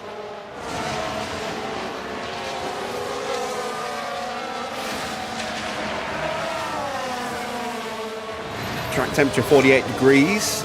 Let's take a look at the actual weather. It's going to be sunny all the way through this opening stint. Look, I might revise the tactics here with the strategy and go mediums on the next stint.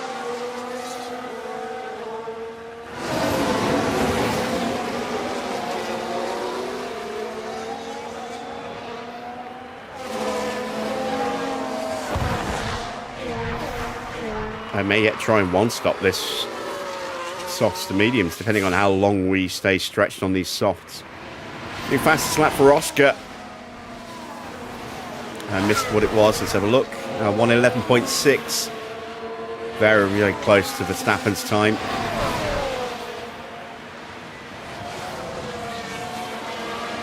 Not close enough yet.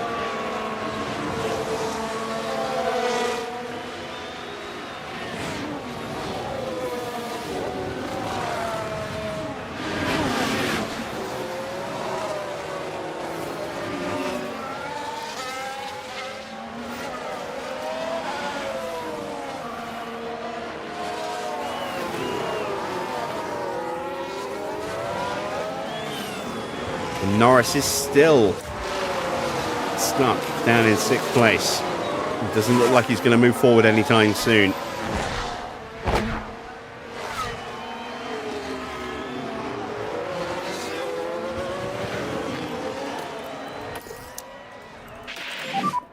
Charge on. Yep.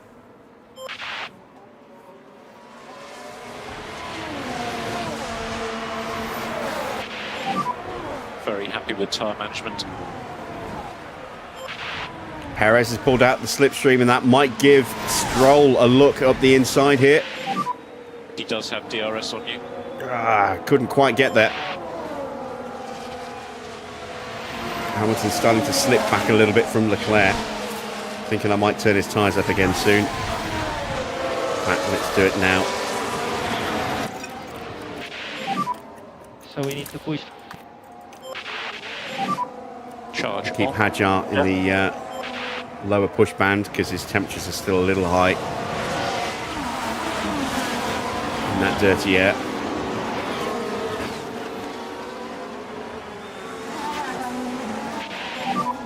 What about tyres?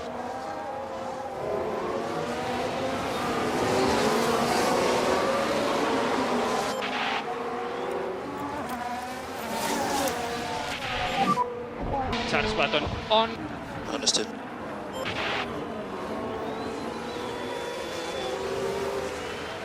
Hadjar might not have got the DRS this time.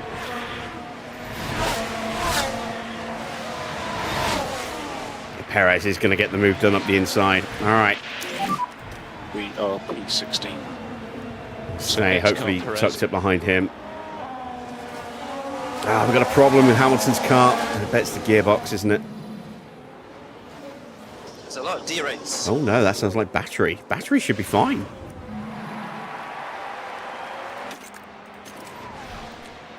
No, it is gearbox. And that's only going to get worse. DRS for Stroll.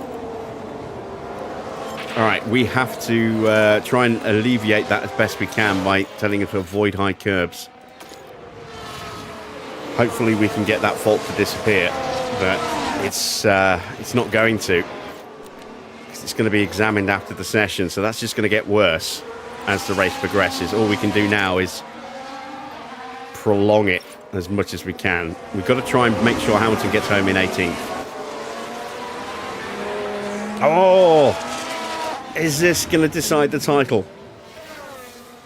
Clipping everywhere.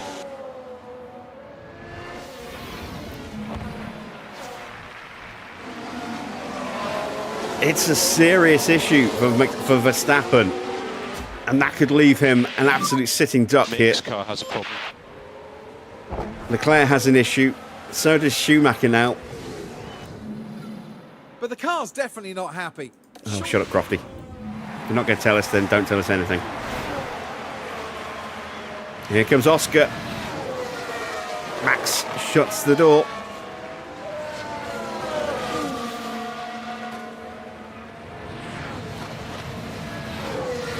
Yeah, look how much time we've now lost to Leclerc in the last lap or so.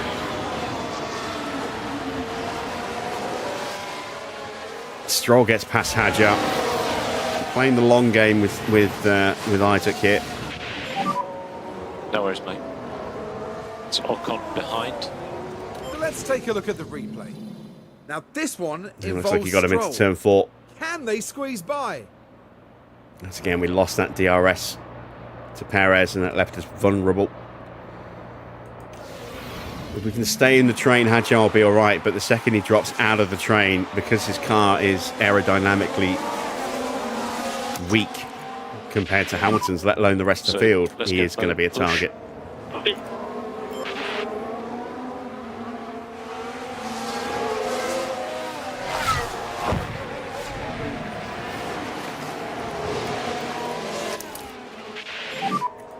Charge Turn the battle on. assist on now as well.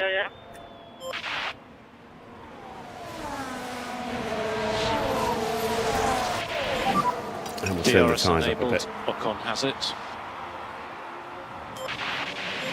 So Hamilton Still margin is to going to push be a bit under harder pressure through from turn Perez. 6, turn 12.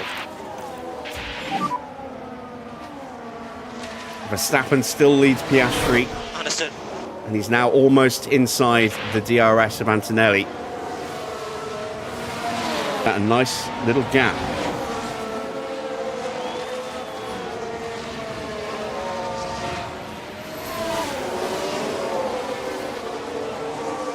To Sainz in 4th place there. Just a little notification pop up that OBS had disconnected and reconnected. Oh no! Isaac's damaged his underfloor. Now we got push wide, you watch. Push wide over a curb.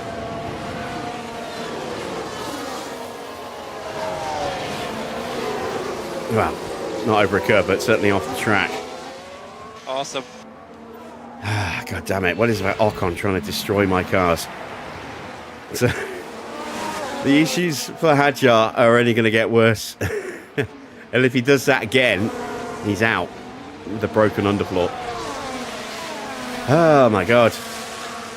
Yeah, it disconnected and reconnected quickly. I think there's a little bit of a buffer for when things like that happen.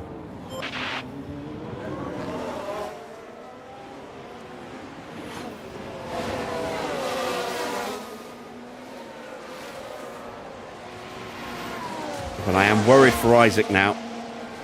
Because if he goes over a curb and breaks the underfloor a bit more, it's an instant retirement.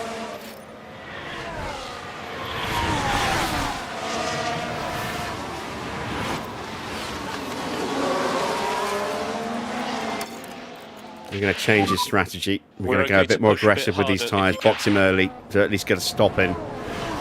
Hope it's a good one. And try and get maybe a little bit of an undercut.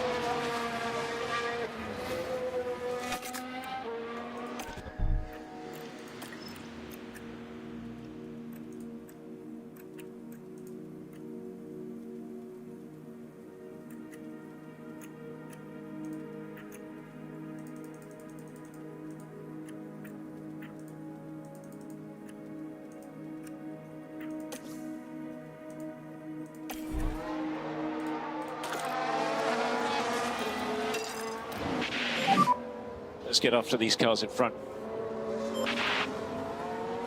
New fastest lap from Antonelli, recognising the danger behind. Max still keeping Piastri ahead, and Norris has got ahead of Gasly. Finally, he moves up into P5. Now he's got to go about chasing down his teammate. The gap is 8.5 seconds. And Gasly might take the place back here. Norris shuts him down into 4th.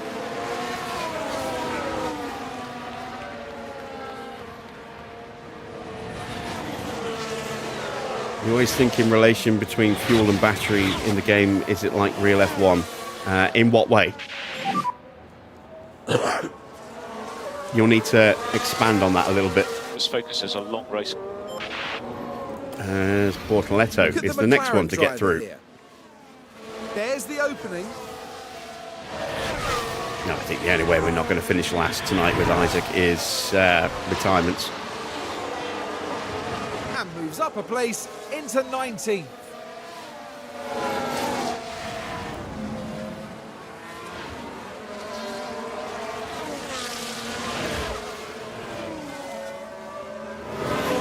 But this is what happened. Now we're with Lewis Hamilton here. The gap opens up for them. Very nice move up the inside at turn 6. And up into 14th they go.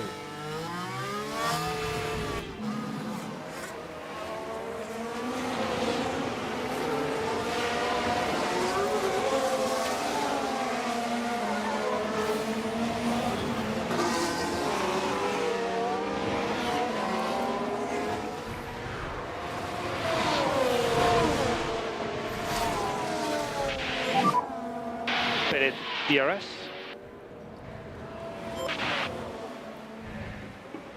Well, whatever the fault is for Leclerc, it's not stopping him from pushing up as he gets past one of the two Maseratis.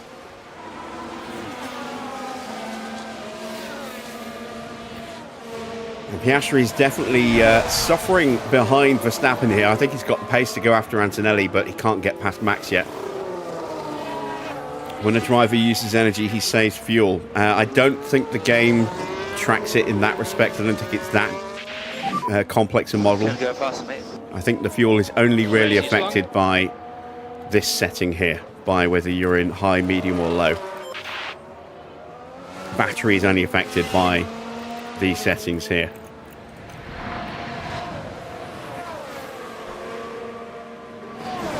But I have noticed there are some discrepancies between sometimes a driver who's very good and a driver who's not so good, where one has less of a fuel burn than the other. So I'm not entirely sure how the game tracks all the different elements of fuel consumption. I don't know whether pushing tyres also increases, fuel or not, or just being better on tyres, or being in DRS a lot maybe saves a touch of fuel. I think that might possibly be the case, because the engine isn't working as hard when you're in a slipstream. So I think maybe that comes into effect. Schumacher gets through. Okay. And it was Mick Schumacher involved. I'm worried there might have been contact They decide to give because it a we've go. got a yellow flag. Evening, Mike.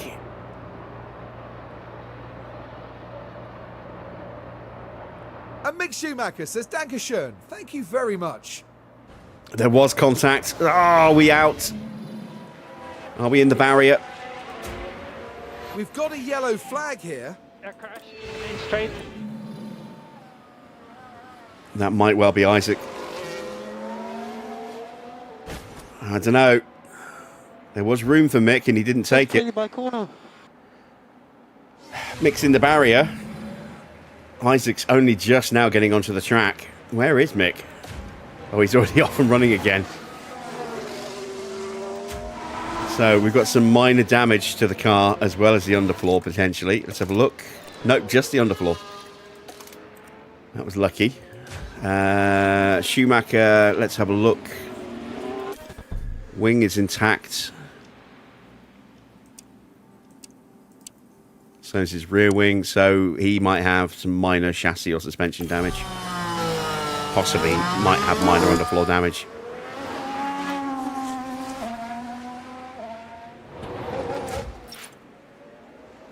And we got the penalty. I thought we would.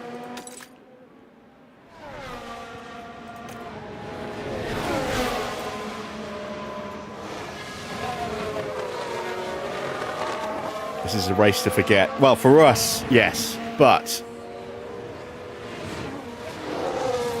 we still have pit stops.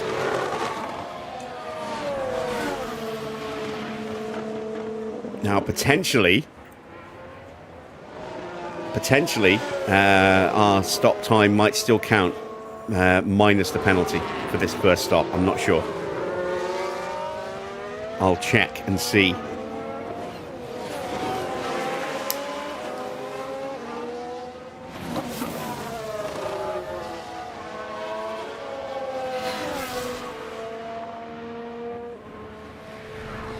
But there's still a lot to keep an eye on, including the battle for the title that we are watching right now. Oscar's going to have a little look as he sets a new fastest lap. Again, it's a half little look. Is he going to make a move into turn 4? He's very close. He pulls out. He's got the run. Is he brave enough on the brakes? Side by side. Tires are ready. Max just gets the power down, but it's not done yet. Oscar could sweep back around. Now it's done. And still, Piastri is being frustrated by Verstappen here. And Antonelli is just using this fight to stretch his gap. He's now 3 seconds clear. Neither of these two need to win the race to win the title. They just need to finish in front of the other one. Antonelli needs to outscore Norris by 4 points, so winning that will certainly do that. And now we have a fault for Piastri. It's Papaya rules coming back again. Check the deployment, it seemed a little bit Max has funny. got a fault. Quick, let's sabotage Piastri's car. Make them even. And because he's got the fastest lap, we don't know how serious that fault is either. He's going to have a look again. He's closer this time. Doesn't get close enough, though. We are going to call Hadjar into the pits.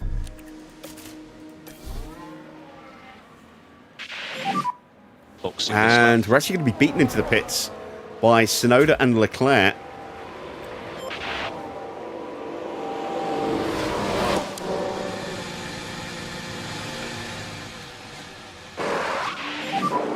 Yeah, there's nothing I can do. Continue. And Leclerc is going to jump Tsunoda. Soft tyres for Yuki. Medium tyres for Leclerc. And here comes Isaac. We need a good stop despite the penalty, because he might not make it to the next stop. Evening, Farah.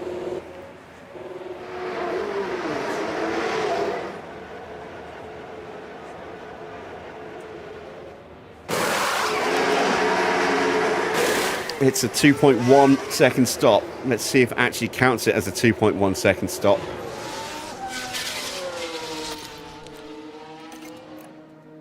Hasn't counted it at all yet. Let's wait till he gets out the pit lane.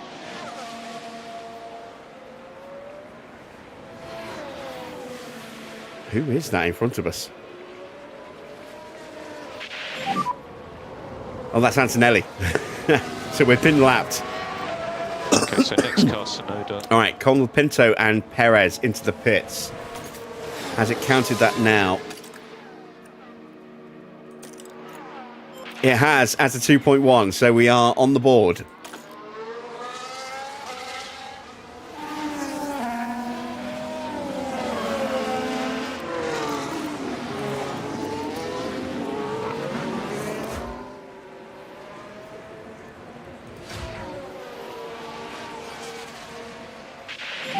Perez has gone mediums. Colapinto, I think he's gone hards.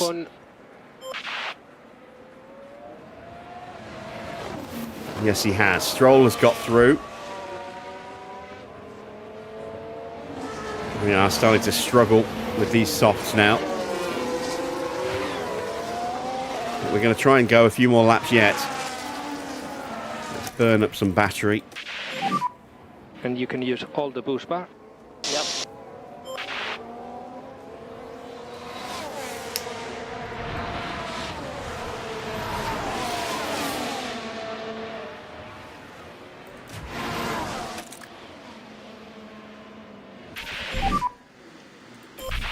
Alright, so Hadjar, a lap down.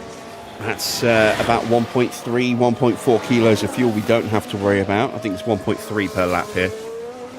As Bortoletto comes into the pits, we are 28 seconds effectively behind Perez and Colapinto.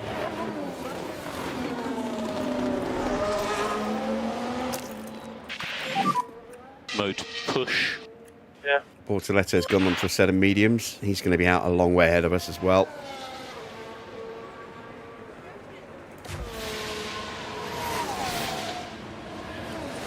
And Piastri is ahead of Max. We didn't see that. Leclerc set a new fastest lap, so we can see it's a minor fault for Piastri. Championship will go to Oscar if it stays like this.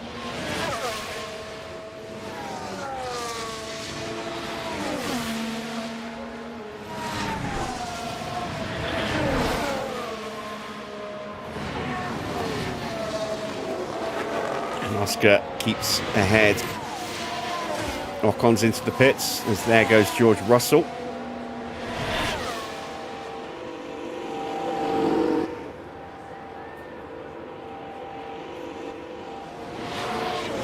Set of soft tyres. Not a good stop. The only teams we need to really worry about are Red Bull and McLaren in terms of the stops. And whatever Piastri's fault was, it's cleared now that he's in clear air. Ours will not clear.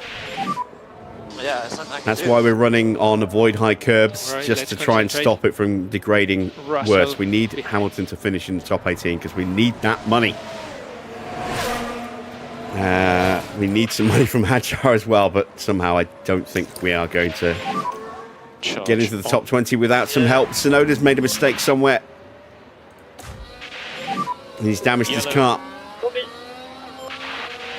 He's crashed.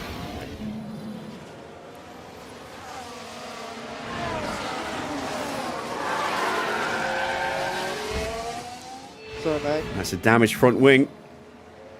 You can see half the end plate gone.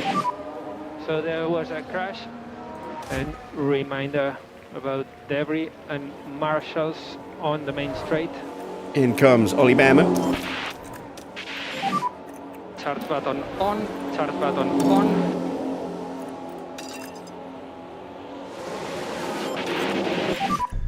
And tires are good to push.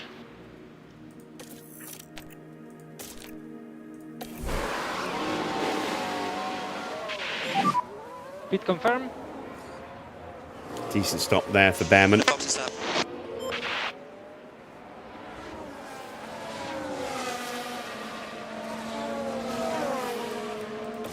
Hadjar still hasn't been blue flagged for the Red Bulls yet, but he might be about to be.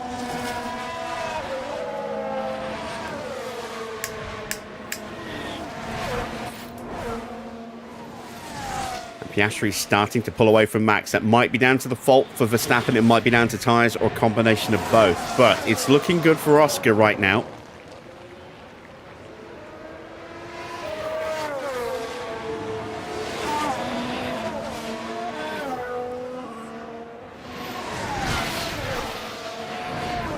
Still, the blue flag hasn't waved. Surely now, coming out of turn 5, You we'll get have the blue flag.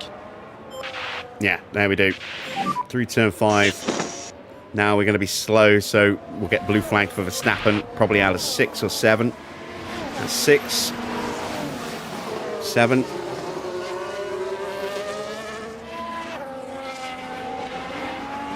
Hamilton's in. It's a 2.0. That's a quicker stop than Hadjar's. And watch a wide line. New on fastest lap for Esteban Ocon. He's just going to jump us.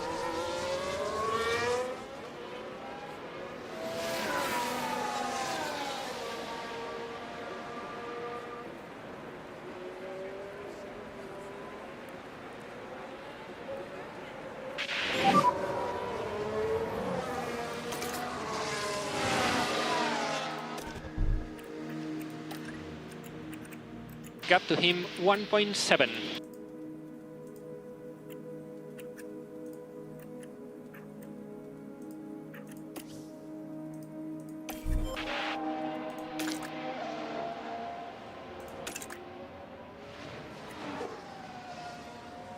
All right, let's have a look then. So,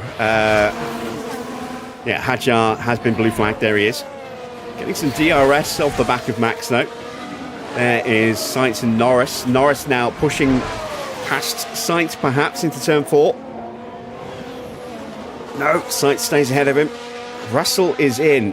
He's on hard tyres, but he did have that big lock-up at turn 1 earlier on, so... Let's see, what's he going on to? Mediums. He's going to have to stop again. There's no way he can go to the end on those tyres.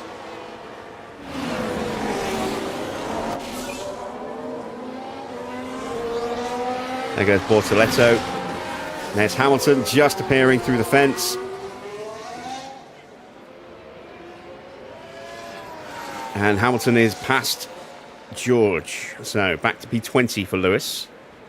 Still waiting on a few to stop, like Schumacher, Lindblad and Stroll and Iwasa. No idea what these guys are doing strategy-wise. As Norris is going to line up another move, and this time he's really close. Is he brave enough on the brakes, though? No, he's not.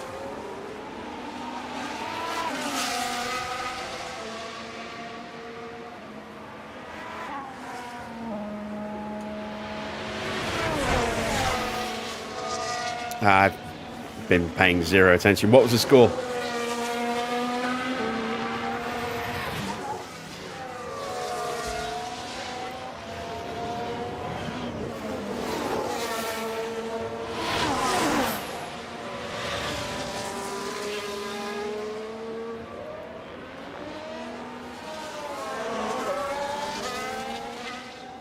Oh, 3-0 against Marseille. Very nice.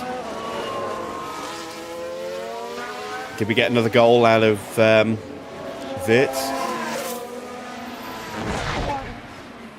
Looks like he's starting to find his feet at last.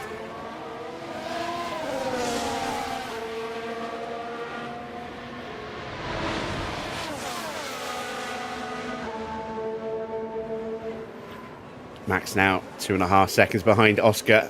And surely Norris will have a look this time. Surely. No, again. He's very easy off on the brakes there. Albon's in.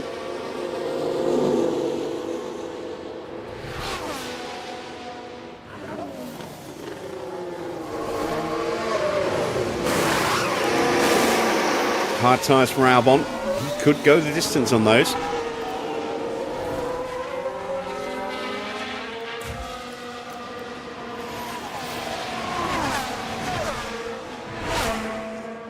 Soboslai, Gakpo in the known goal. Doing a good job on Soboslai's had a tires. great year. Yep. I mean, he had a great season last season, but he's been so influential for us this year. We've really missed him when he's not been playing in the right position. And Russell behind with Look at all that traffic in front. And they're all stuck behind Schumacher, who still needs to stop. He's probably going for a one-stop then. And those tyres are struggling. He has some damage to his car as well, which might be underfloor, but I think it's more likely side pod or suspension. Sorry, chassis or suspension, given that he had that little sideways contact with the barrier, thanks to contact with Hadjar. An issue for Perez, who's tucked up behind him. I'm having issue with the delivery of the engine.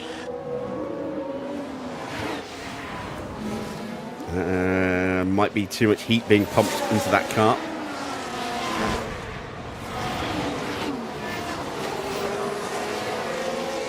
How long until Schumacher boxes?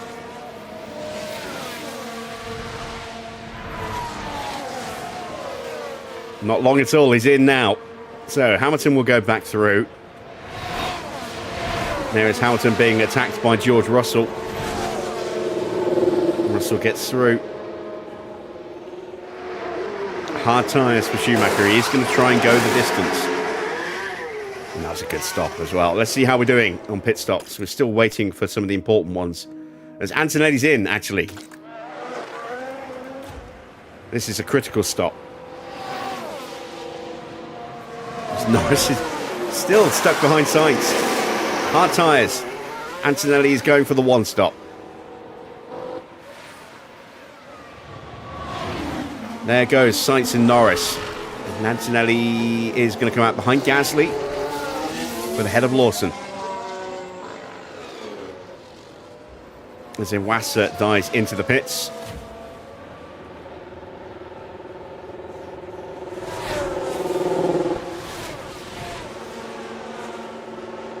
We might see Max boxing soon then.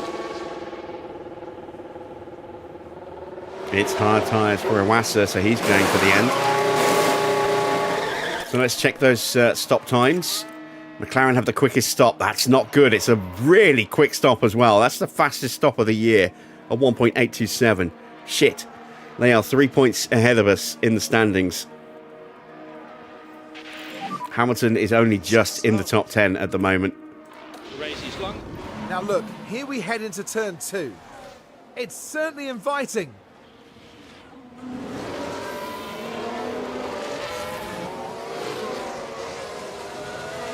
At some point, I might tell Hamilton to stop avoiding curves.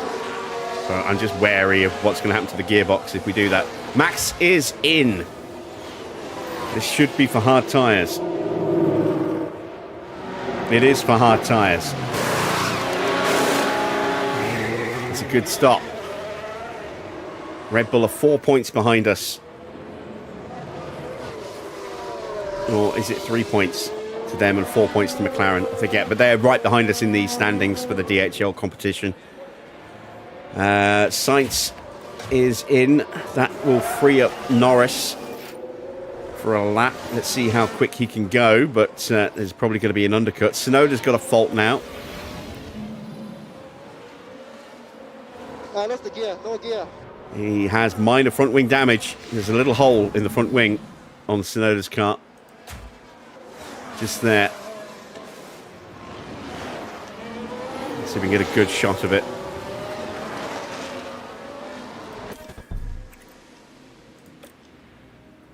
Don't see it on the angle.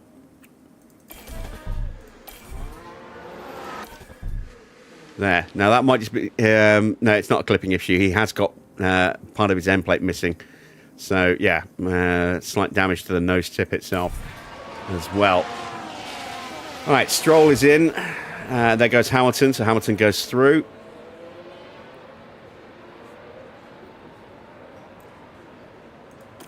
Back to 19th. He needs 18th or higher for the sponsors. We desperately need that money.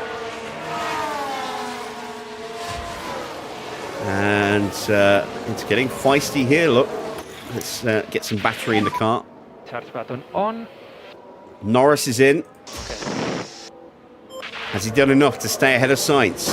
Don't think he has. Good stop. Hard tyres, going to the end.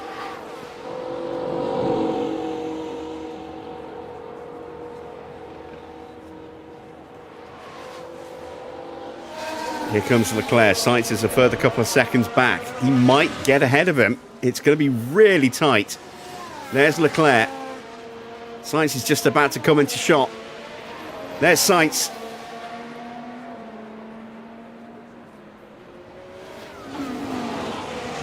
And Norris has got track position, but his tyres are not up to temperature yet. Can he hold him back? Sainz is going to get him again. He's got to do it quickly before Norris gets his tyres fired up. He might be able to get him into turn one. Energies are good. Yep.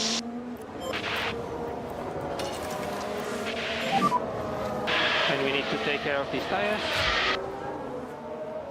Understood.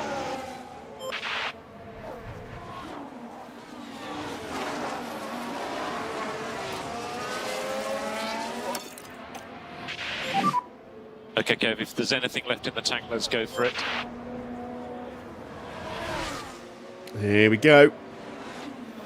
We've seen many times Norris backing out. Will Sainz back out of it? Yes, he will. Norris just keeps his foot planted and holds the position. In comes Lindblad. This will push us up another place. All right, so let's check that pit stop leaderboard again. Let's see, let's wait till Lindblad exits the pits first because his time could be important. The only driver yet to stop now is the race leader, Oscar Piastri, who continues another lap. So Lindblad's stop was quick. Gasly is even quicker and 1:08.24. We're off the leaderboard now.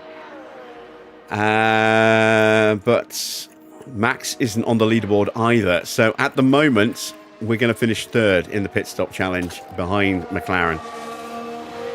But at least we haven't been overtaken by Red Bull yet. Still waiting on Piastri's stop. And assuming that we get no red flags or late safety cars, no one else will stop. And that'll be it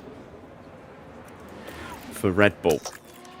All right, let's see if we can get Hamilton to move up.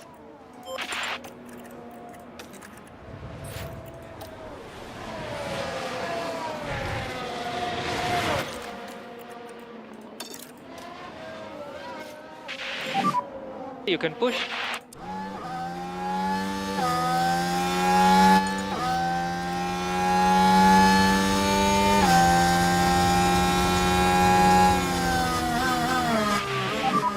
And you are doing a good job on tires.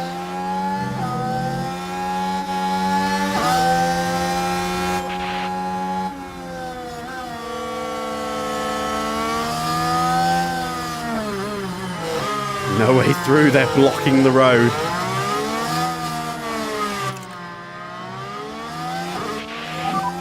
And tire phase update when you can. Alright, still really good, maybe.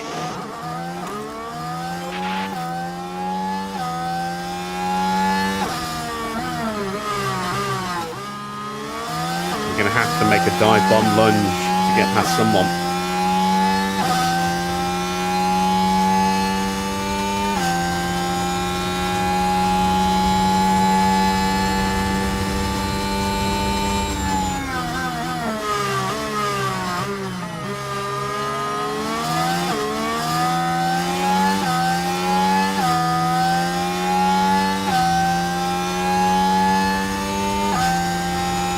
Using the safety clock.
Good job. All right, there we go.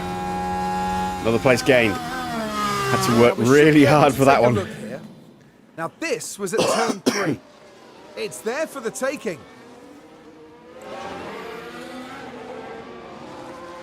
And up they go to 17th.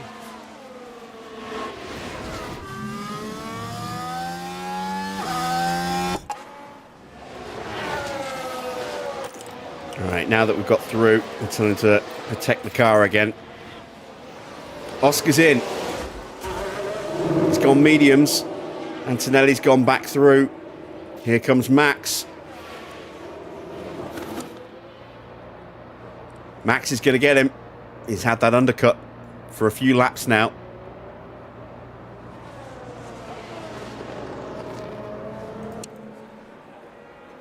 It's a fair old little gap, 2 or 3 seconds.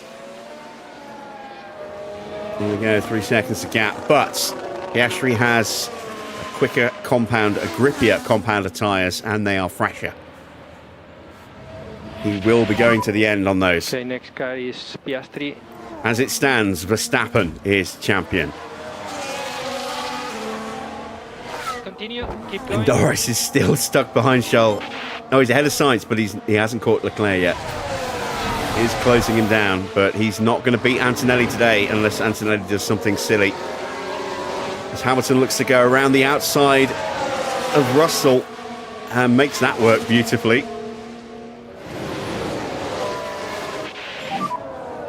Good job. Next car in front will be Tsunoda. I didn't even see that one coming in the build-up. And there we see we got him alongside through 4 and then just had the power through 5. Up into 6. And then the long sweep of 7.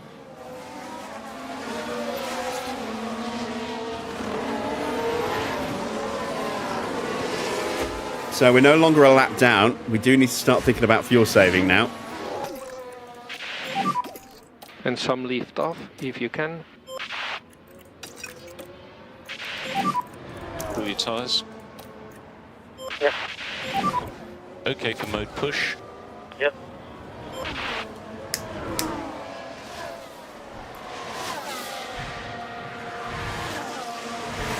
And Hamilton is suddenly on a roll as he throws it up the inside of Tsunoda.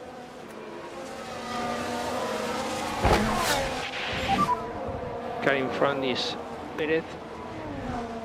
Gap to him 1.4. Continue like this.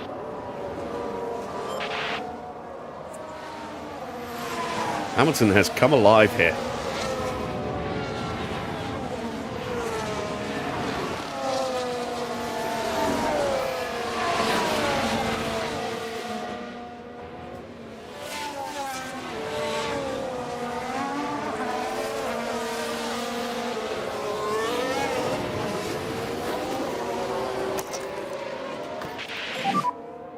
So deployed. There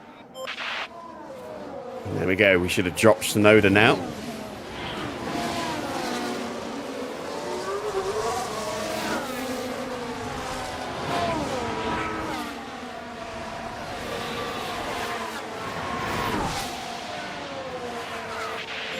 And he's in the pits. That's why he was so slow. Gap to Perez in front, 1.6. All right, let's concentrate. Mediums to take him to the end. It's an okay stop. Didn't look particularly quick. It's quick enough to get him out of out in front of Hadjar, who's still toiling away in obscurity at the back of the grid. Race is long. Charge on. Yeah.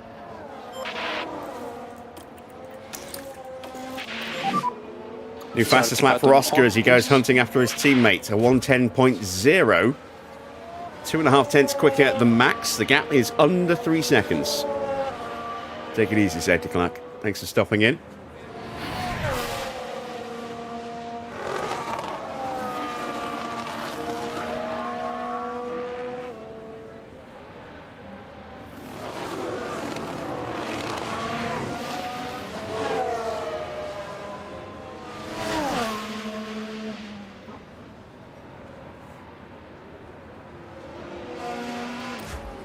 So, having been so far behind for an eternity, we're now 4.5 seconds behind Tsunoda, who has just stopped. What about tyres? Unfortunately, Schumacher's going to pull away from us. We will have a fresh set of tyres to go on at the end, which will help, but we need quick stops if we're going to get any chance of points. Let's see where Piastri's stop was on the leaderboard. Oh my god, it's the quickest stop of the season.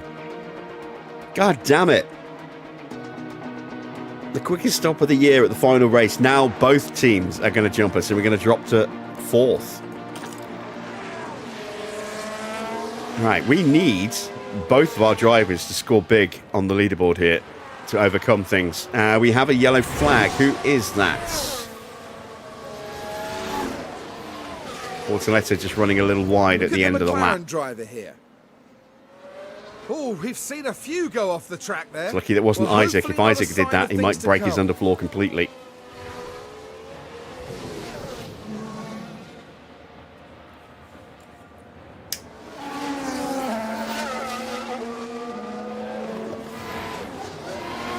He's about to get blue flagged.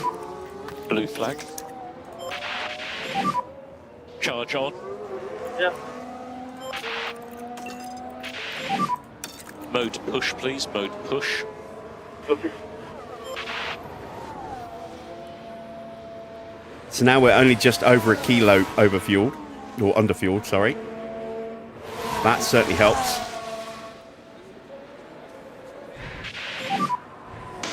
Losing ground. Russell has pushed back and got past Hamilton again. Let's turn his tyres back up now. And try to increase pushing status. I'm going to be world champions next season. No, I'm not. Not at all.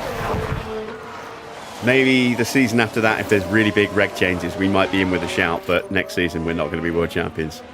Not even close.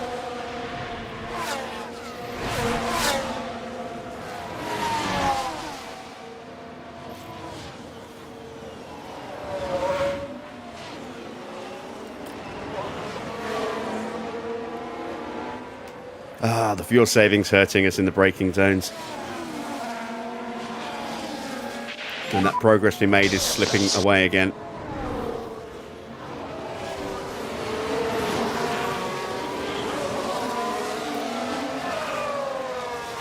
Huge lift into turn 4 there, and that's cost us a lot of time.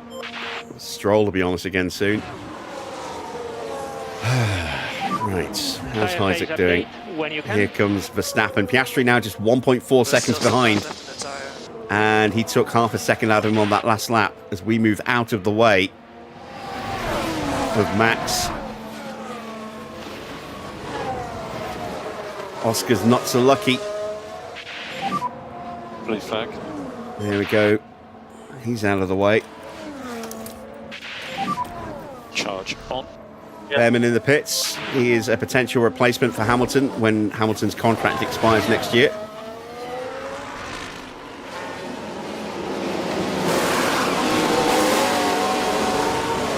It's an okay stop, nothing too special. Hamilton will get through, but it's a short-term gain.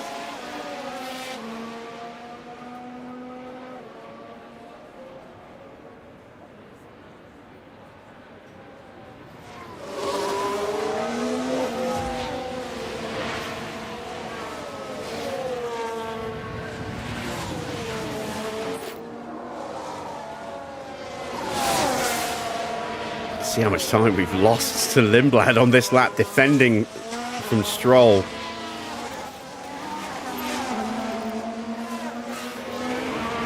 Let's turn the tyre up a bit. So increase pushing status. Let's turn it up a lot, actually. We don't have to be quite so aggressive on that set of mediums at the end.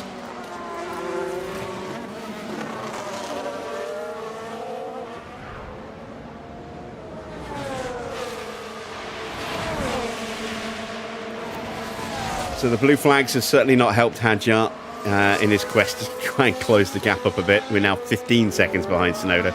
As I say, the only way he's going to get into the top 20 tonight is with retirements. Should have gone 21st.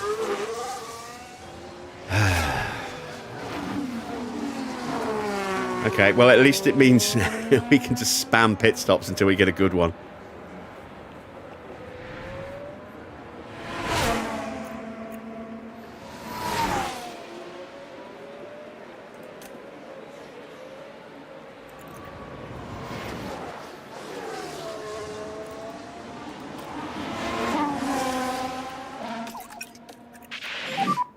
We don't think we need any lift and coast.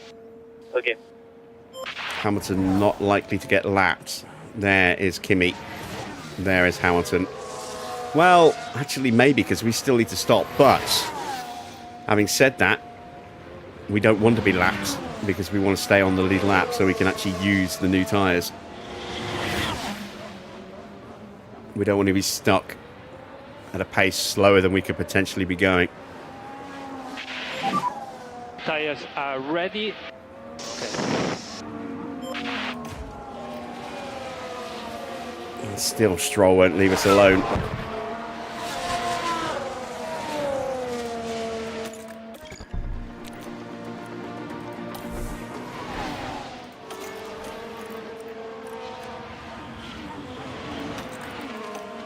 Right, let's take a risk. Let's see if not defending and just staying on the racing line works out for us in terms of pace.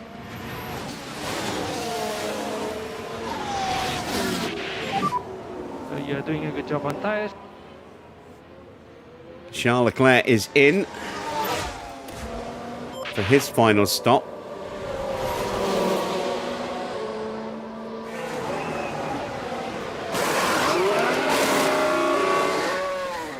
Decent. Here comes Ocon.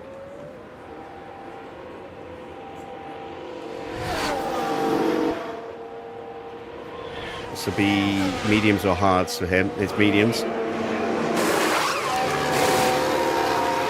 That's an okay stop. Didn't look too special.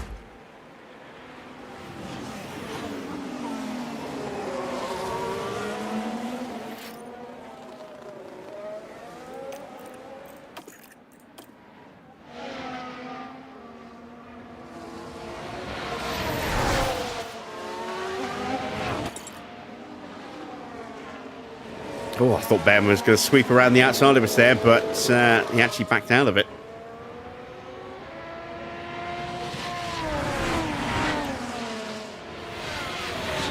It doesn't normally take me this long to win the title. Well, we started under very different circumstances. We started right after a big rule change rather than with one about, around the corner. We deliberately started with a team that was programmed in at the very bottom of the grid by a few percent, with very little money and with the weakest engine. So, yeah. We will be tweaking the engine stats of the Cadillac engine slightly to go into the new season to represent that little bit of knowledge gain from the team after a couple of seasons of racing.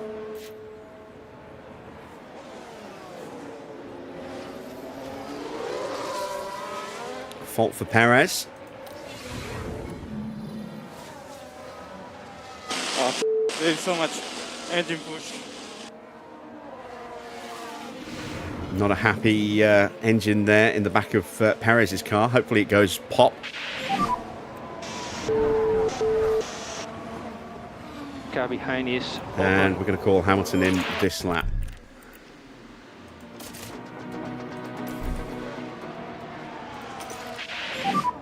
Box this lap, box. Gonna box this up.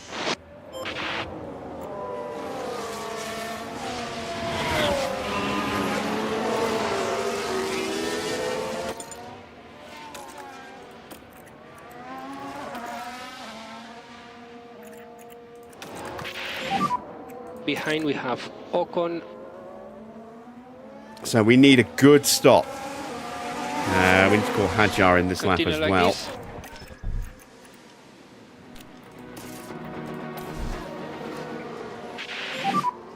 Box this lap.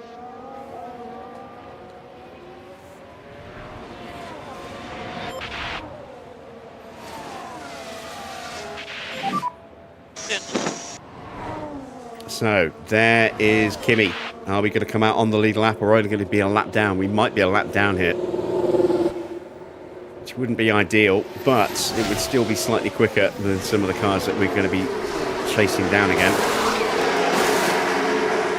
2.2, it's just not quick enough. And what's a white line on exit? Slow stop of the day, that. Antonelli goes through. There go the two Red Bulls of Piastri and Verstappen. We've got a nice, comfortable gap back to Norris, though.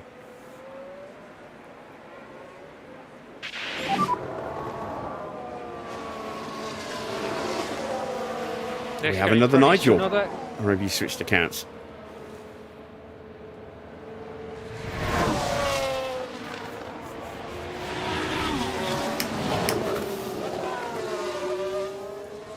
.0 seconds.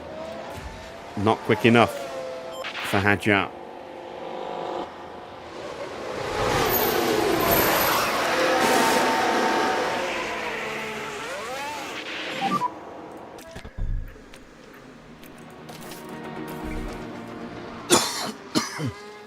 Oh, excuse me.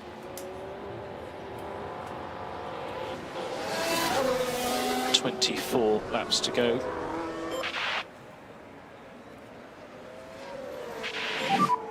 Box, It is box, really box. close in the fight for the title.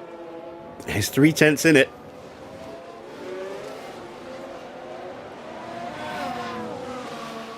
But Max still has that underlying issue. Hamilton is overtaken by Colapinto. Still fuel saving. Tires are good. Now this is where the RB driver's involved. The opportunities We there. got a better run through turn 3, but then the DRS opened and off he went.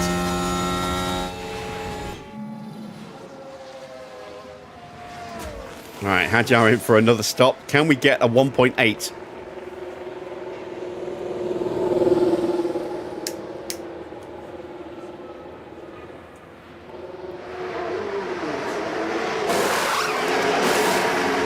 No. Oh, Jesus, that's slower than the last stop. You're in clear air.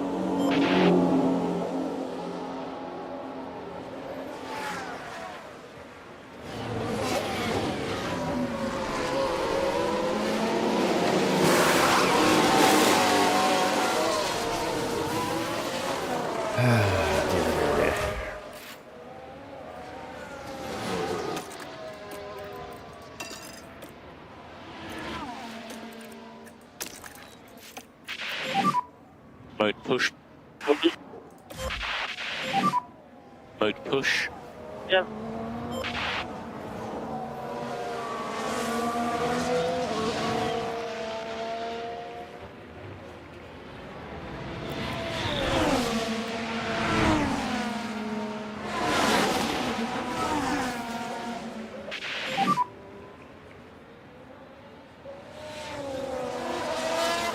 Race is long. Oh, we're a lap down, aren't we? We don't need to fuel save. No lift off needed. You are doing a good job. Russell's in for another stop. Yep. Here's your race. Oh, it just takes the piss with another quick stop. Yeah, we're going to finish 4th. Ah, dear, oh dear. That's so annoying. We were 2nd for so long.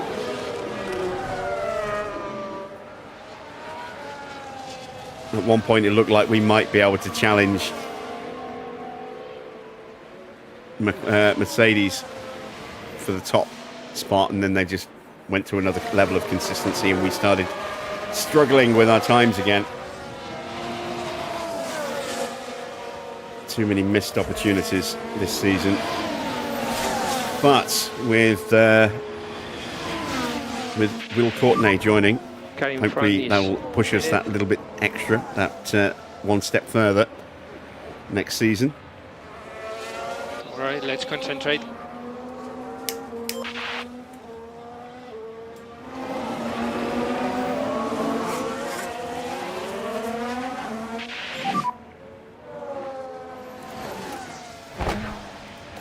Perez in front.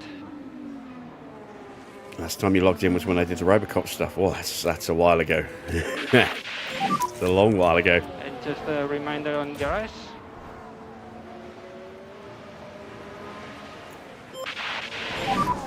Charge button on.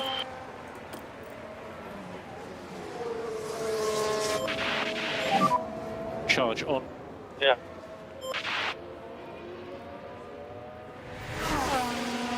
So Hadjar's so far back that the cars behind him on track that you'll see in a minute is Tsunoda, Schumacher, Bortoletto. There they are.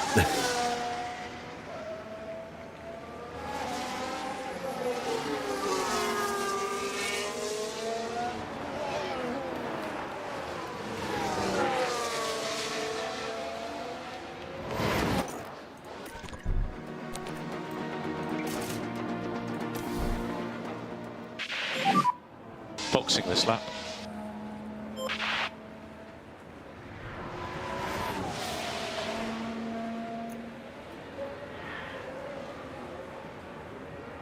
I would, Farah, but you just have.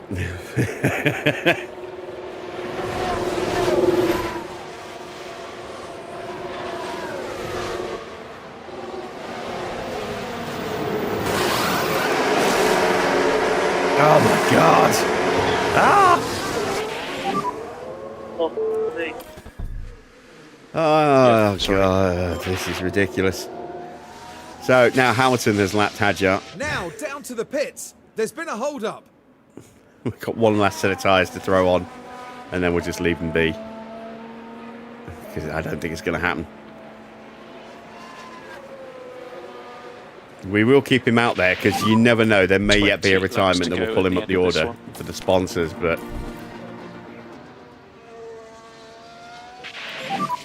We'll box this lap, please. New fastest lap for Charles Leclerc, a 109.4. Still, Piastri is leading Verstappen in the fight for the title.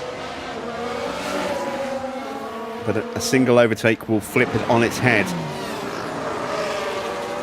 That is Russell tucked up behind the pair of them.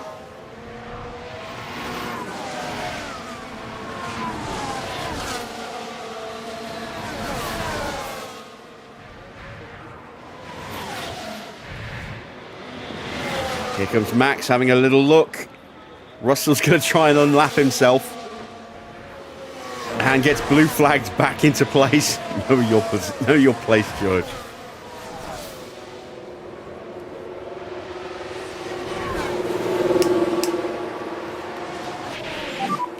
Tsunoda's out. In the main straight, on the left, crash in the main straight. No, it's not out, but it's terminal front wing damage. He's going to have to replace it.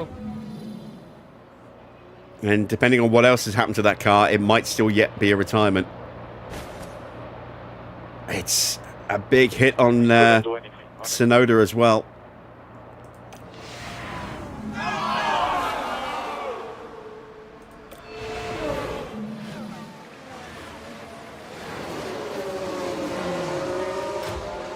Bortoletto's got minor wing damage. Who's going to get a penalty? Ah, I didn't see the stop. What was the stop time? We'll have to check the leaderboard as we get lapped by Charles Leclerc again.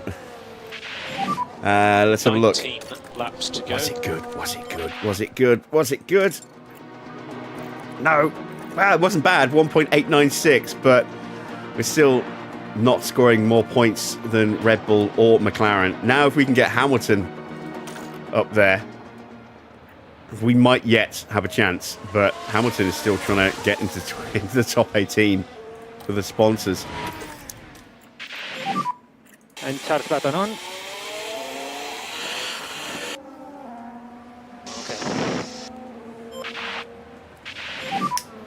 One car stop outside of the track.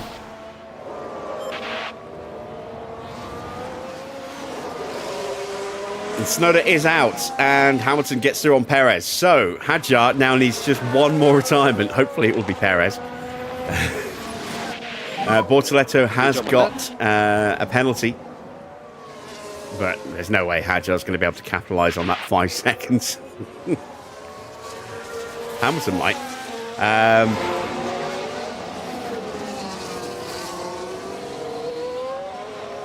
I remember the username Baron Reaper. For a long time since I've seen it in the chat.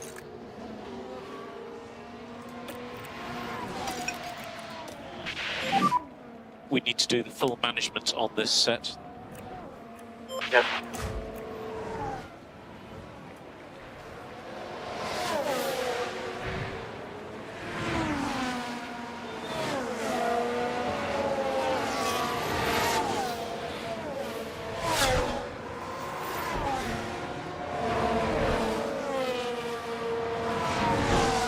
So, this is where it gets tricky. Do I stay and fight for 18th? Do I gamble on a pit stop? At the moment you are doing a good job on tires, continue like this. 18th will give me a guaranteed 975k at the end of the race. A good pit stop could get me a couple more million on what we're going to get from the DHL competition. But it would need to be a good stop. It would need to be in the 1.8s and the low 1.8s, ideally.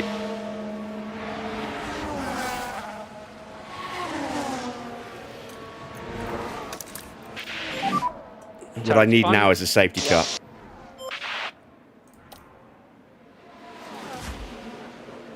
Antonelli is going to beat Norris, it would seem. He's 20 seconds clear of him, but Piastri could yet win the Grand Prix. Because he is closing down Antonelli here. Max isn't out of it yet, but he has been struggling to stay with Piastri ever since Piastri got through.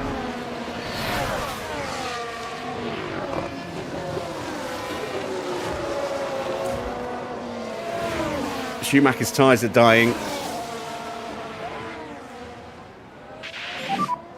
Next car behind is Perez. Gap to him 2.2. Continue like this.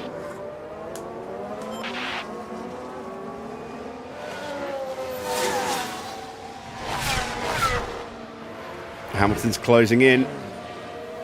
I can definitely get 18th.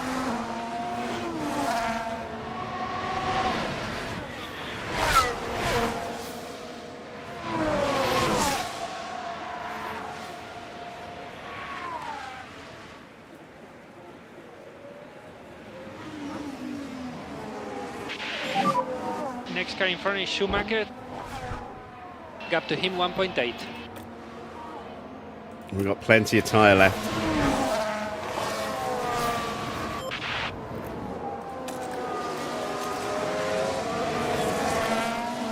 Gearbox at 33% now.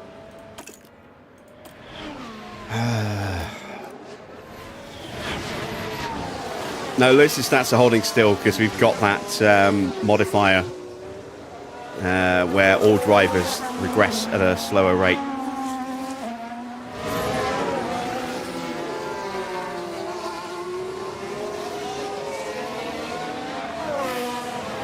That's why Ricciardo hasn't completely fallen off the planet yet.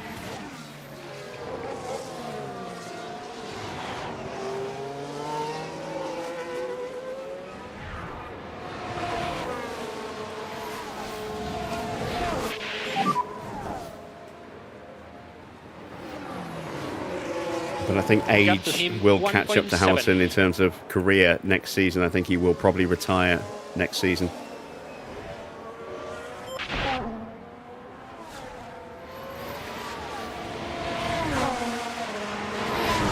I think he'll be 45 then.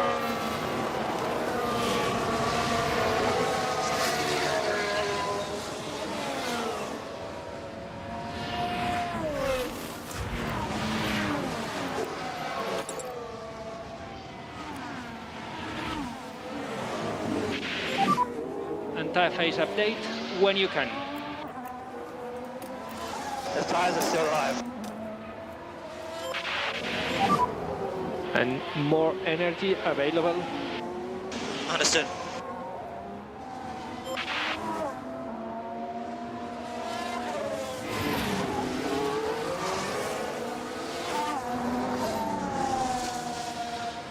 Right. Hopefully we'll get the move done on Schumacher this lap. 1.0 now. Probably into turn 4.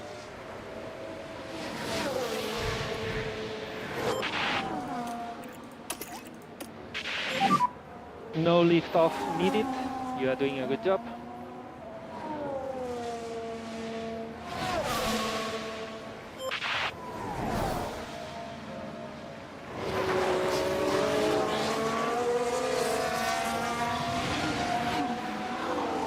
There we go. Take the corner from Mick. You're doing a good job.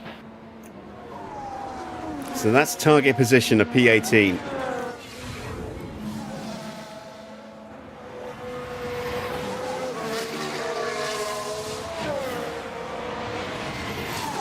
Firm but fair.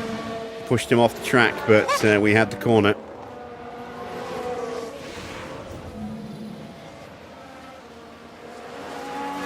Max now has dropped back again, 2 seconds behind, still being hassled and harried by George, who wants to unlap himself. But every time he tries, he gets blue flagged back again. Let's see if he has another go this lap.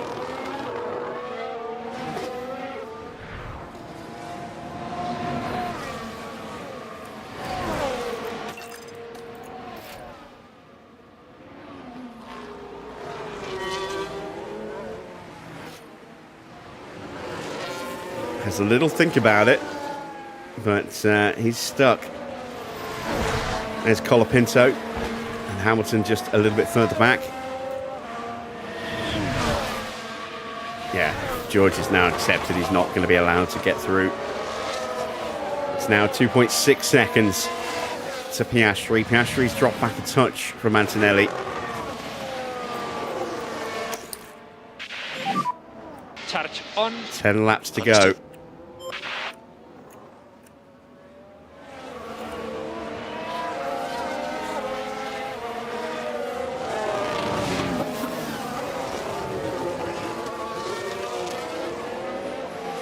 Still hoping Perez's car is going to explode,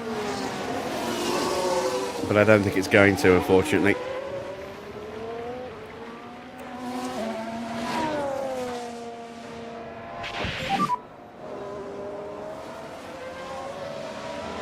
Yep.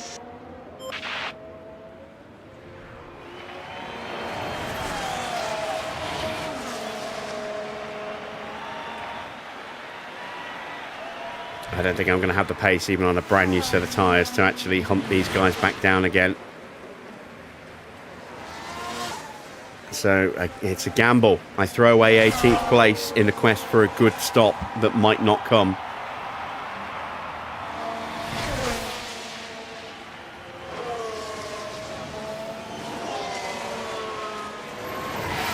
When Lewis retires, who am I thinking of getting? I don't know.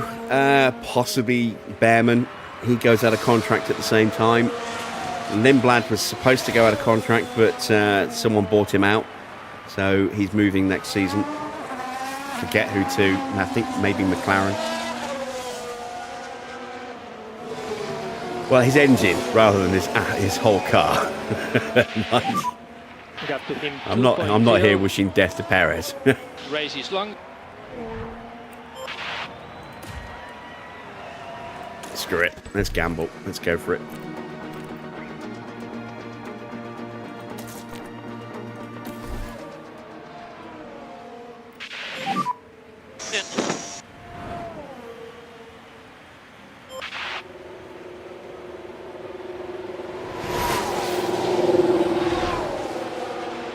Needs to be a good stop.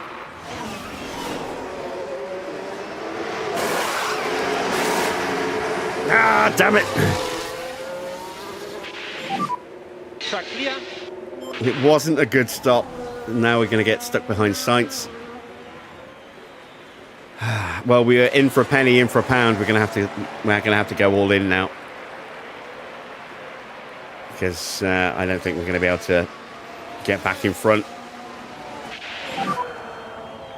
There's where Mick and Perez are. Car in front is Perez.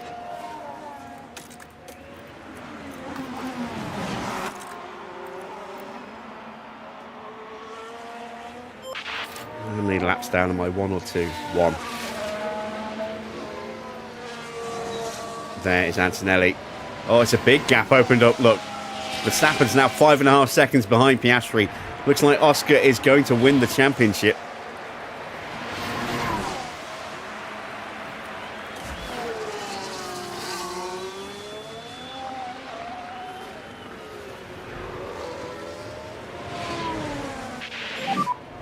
And you are doing a good job on tires.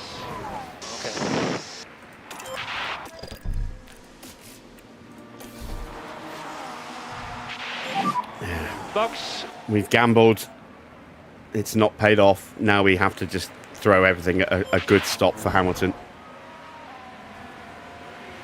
And hope that we can get back into second place in the pit stop challenge. We are 4th at the moment, but a really good stop for Hamilton means we'll have 2 cars in the top 10 and a really good chance of outscoring both McLaren and Red Bull, who currently are quicker than Hadjar's stop.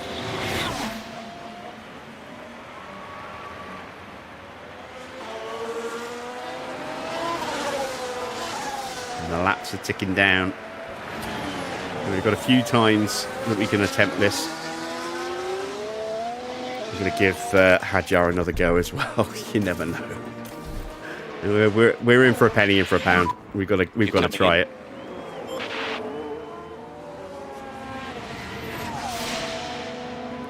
We may yet pull off a mini miracle here.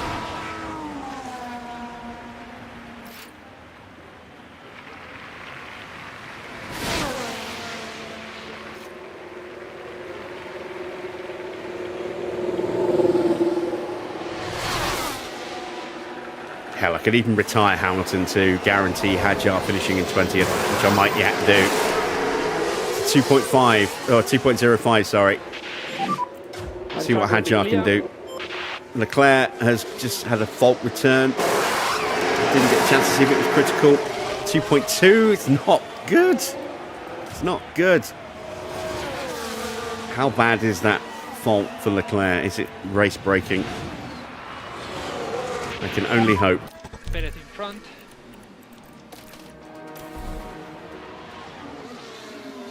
Seven laps to go. Less than that. 5 laps to go. Box this lap. Box. No. 5.5.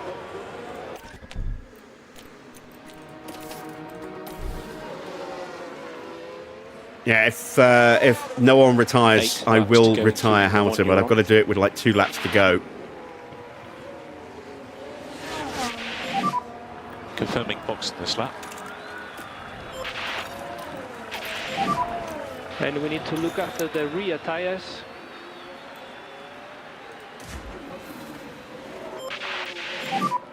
We must do lift and coast every lap, or else we may not finish the race. Yeah.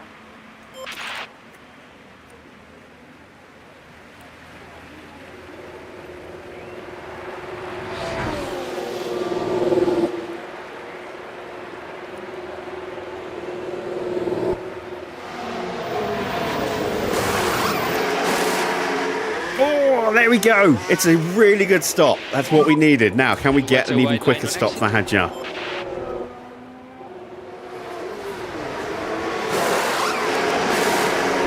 No. No is the answer. But that might be enough for us to retire Hamilton.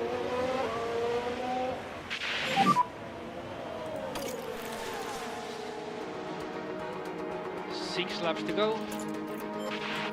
So, Red Bull have one car in the top 10. McLaren have one in the top 10. We have Hadjar there, and Hamilton's stop is right above him. So we are 4th and 5th. It hasn't counted Hamilton's stop yet. Let's try again. Still hasn't counted Hamilton's stop. Why not?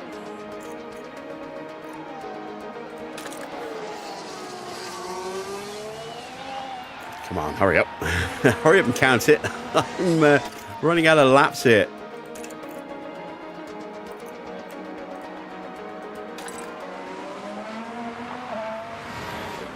Just let Hamilton cross the line. Hopefully then it will count it.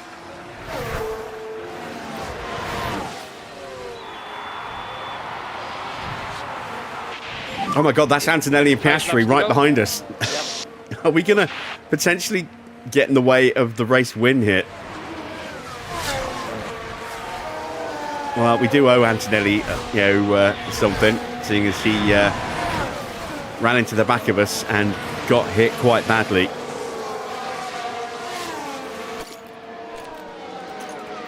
It's still not showing the stop, but we know it's there.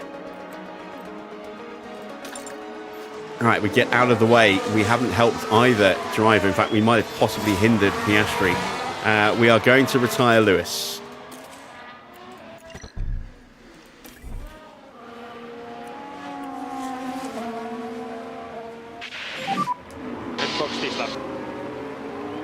We retire.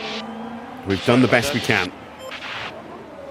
We gambled on being able to go back after 18th, and we came out behind someone that would stop us from doing that. We then went all in on the pit stops, got a really good stop. I don't know if it's going to be enough points. I hope it is. It's going to be really tight. 4th and 5th. It's going to be 22 points. It's not going to be enough to beat Red Bull, I don't think. It will be enough to beat McLaren, though, so that will get us 3rd. And Hadjar can now finish in 20th place, which was his sponsor target. We're going to have one more go at improving his pit stop. See if we can maybe box this lap, topple the Red Bull's stop or the McLaren stop, whichever one was at the top. Still not showing Hamilton's stop. Yeah, that is so quick. That's the quickest stop of the year.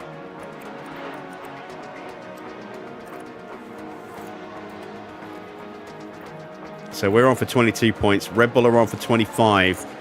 If we are 4 points ahead of them, we will beat Red Bull. If we are only 3 points ahead, I think Red Bull will beat us because they've had the fastest pit stop. I'm not sure. That's going to be up in the air. But McLaren are in 3rd. They're only going to score 15 points. We're on for 22. We will overhaul them.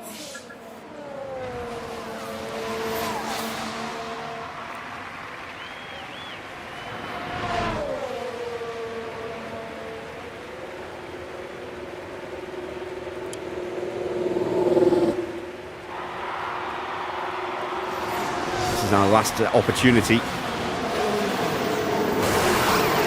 Come on, come on, come on. No, damn it. But we have overtaken Hamilton just by driving past the garage. There we go. On the very last lap of the Grand Prix, we get Hadjar into 20th. So we will get 700k from the sponsors for finishing in 20th. The board are going to be pissed. Hopefully they don't fire me. Never been fired before, but we could potentially see a first tonight. We're going to take it really easy. We're going to avoid high-risk curbs. Do not break that underfloor, for God's sake, whatever you do. The hits on the curb.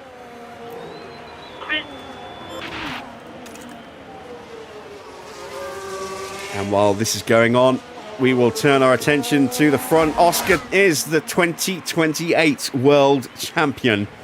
Antonelli will finish third in the standings and will win the Brazilian Grand Prix. And Mercedes take home the win.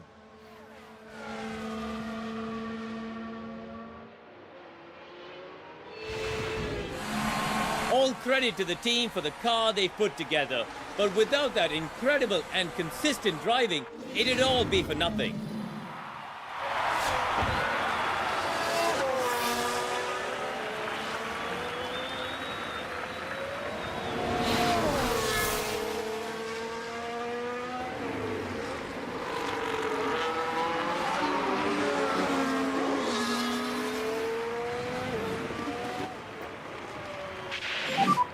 That's the checkered flag.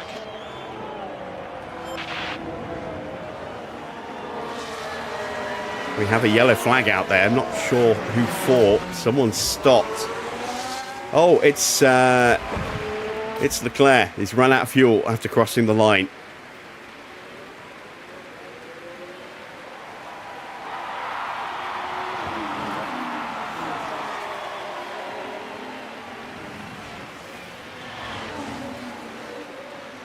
And now Behrman runs out of fuel as well.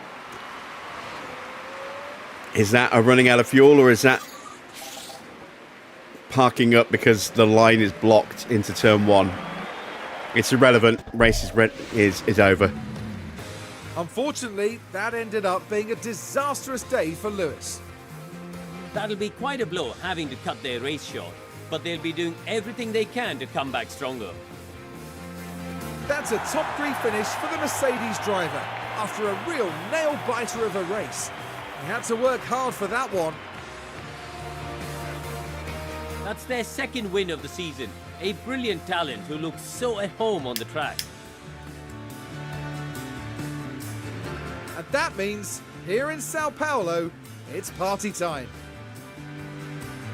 Antonelli is the winner of the final Grand Prix of the year, and he is fast maturing into a top-rated driver. Well, Karim, Oscar Piastri has won the World Championship. The team garage at the end of that. It was a strangely mixed weekend for them. We saw one driver put in a strong performance, but we it was have a secured different story 7th for the other. Definitely positives there, though. And have we managed to secure second in the pit stop challenge? Joining us this weekend. And that's it for this season of Formula One. The teams will be working hard in the break, gearing up for another year of thrilling F1 action. Confirmation then of the final result. It is that win for Antonelli. Points are looking a bit... Oh my god, it's double points in the final Grand Prix. I forgot about that. Oh wow. I completely forgot it was double points for the final race. Oh my god. I mean, that could have had huge ramifications. Could have completely threw all of my calculations, but as it was, I think we're still safe for 7th. Jesus, if I'd realised that, I was like, why'd you got 50 points? Yes, Antonelli wins the race. Oscar wins the World Championship. He finishes 4 points ahead of Verstappen and 3 race wins ahead. Norris finishes in 4th place. He will take 4th in the standings. Sainz will secure 5th place, I believe. Then it's Leclerc from Lawson, Alexander Albon, Gasly and Iwasa taking the final points position. Then it's Ollie Behrman in 11th, 12th for Ocon, 13th for Lindblad, 14th for Stroll, 15th for Bortoletto with that 5-second penalty added on at the end. George Russell down in 16th place. Horrible weekend for him. 17th place for Colapinto, 18th for Schumacher, 19th for Perez, and just in where he needs to finish, Isaac in 20th, thanks to Hamilton falling on his sword, sacrificing his race to get the better pit stop and then giving Hadjar the sponsor position he needed. The only proper retirement was Yuki Tsunoda, whose car just gave up on him. So there we see confirmation of the drivers' standings at the end of round 20. Oscar is the world champion by 4 points.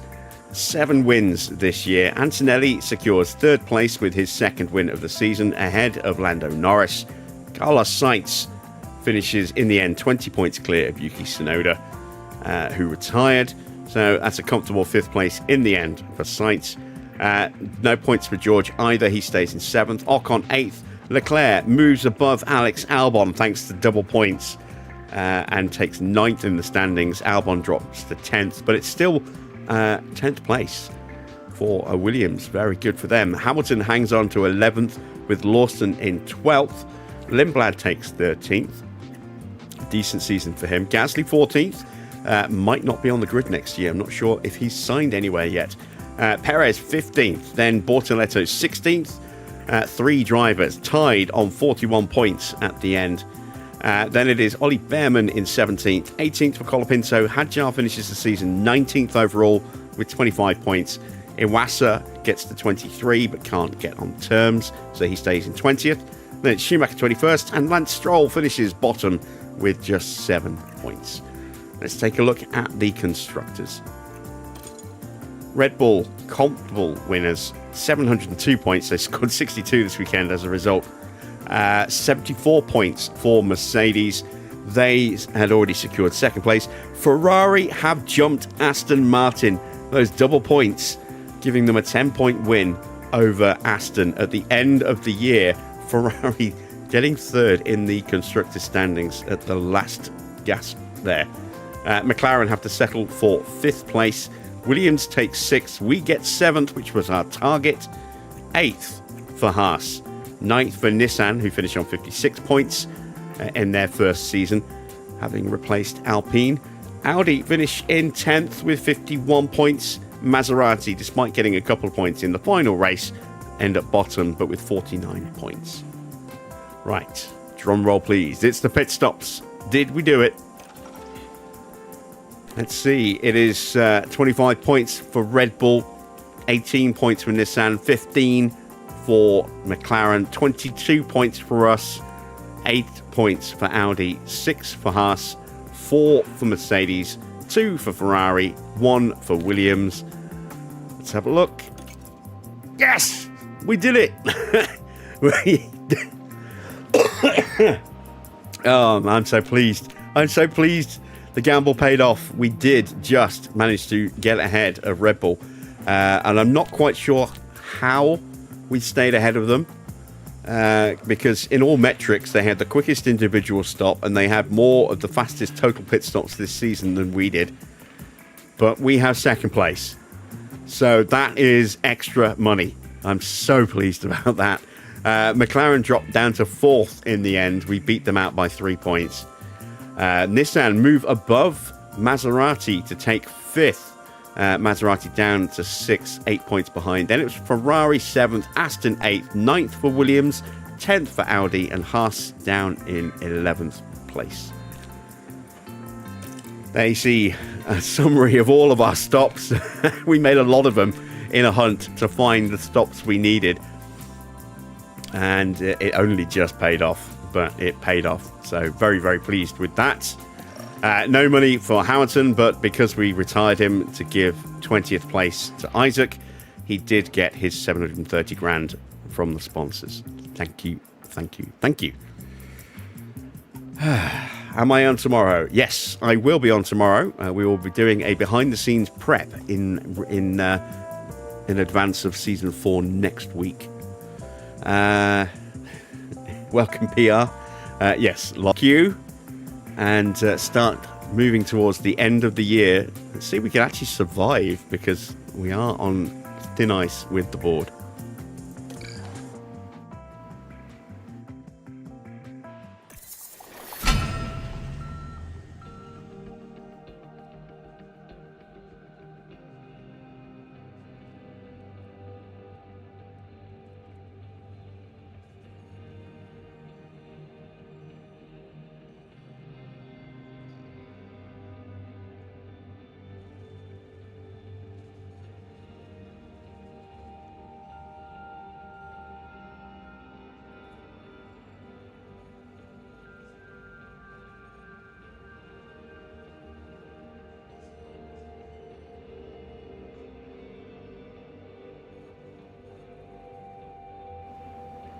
So, not the most glamorous end to the season, but has it paid off?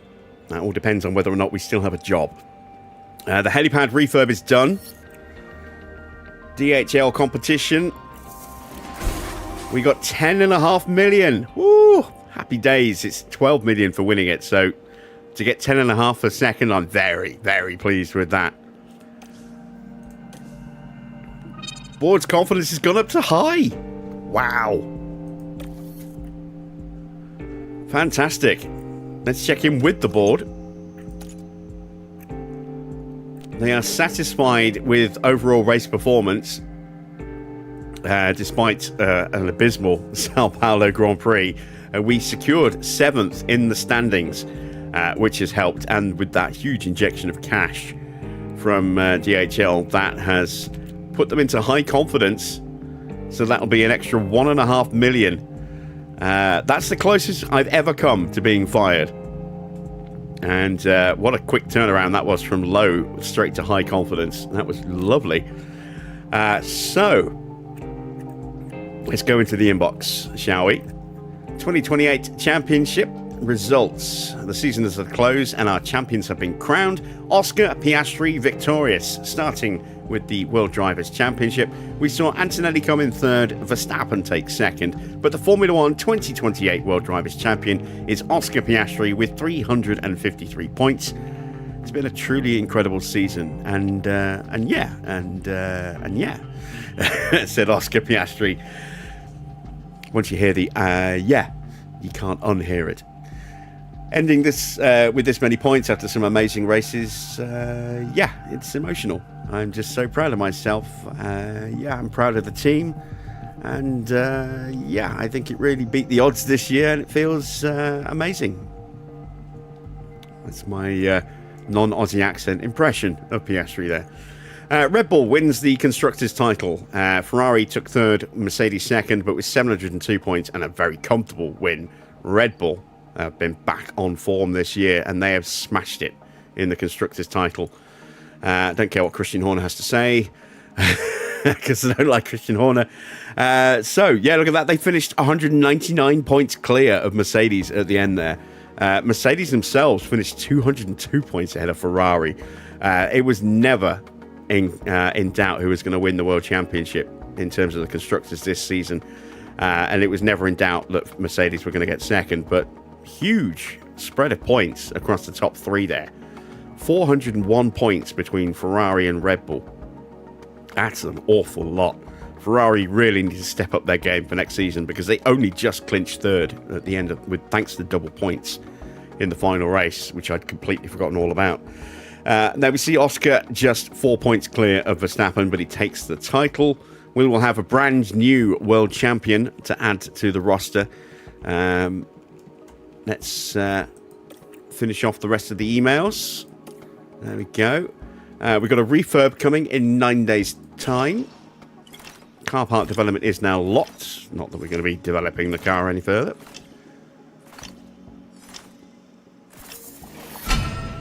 Design Centre refurb is done just in time for next season. Our underfloor research is done. And so is our suspension research. Car park test centre. We need to refurb that. 15 days. We're going to miss the start of the year. I didn't think to check that. Should have done. Factory's going to need a refurb soon as well. So we're already spending money.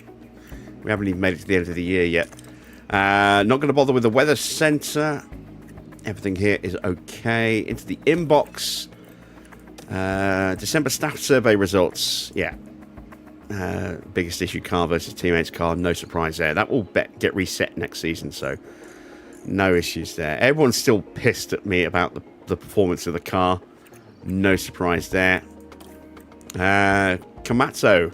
Io Komatsu has given us some congratulations there for beating them in the championship. We did beat them for 7th place. They were our closest challengers in the end.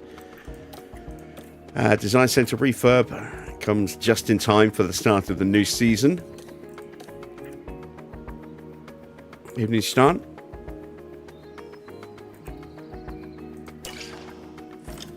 move on a little bit further. We are going to see who is at which team next year. Our front wing project is done. There we go. So that's the gains that have been made from that particular research project. Nothing spectacular. It was only a small project, but it did what it needed to.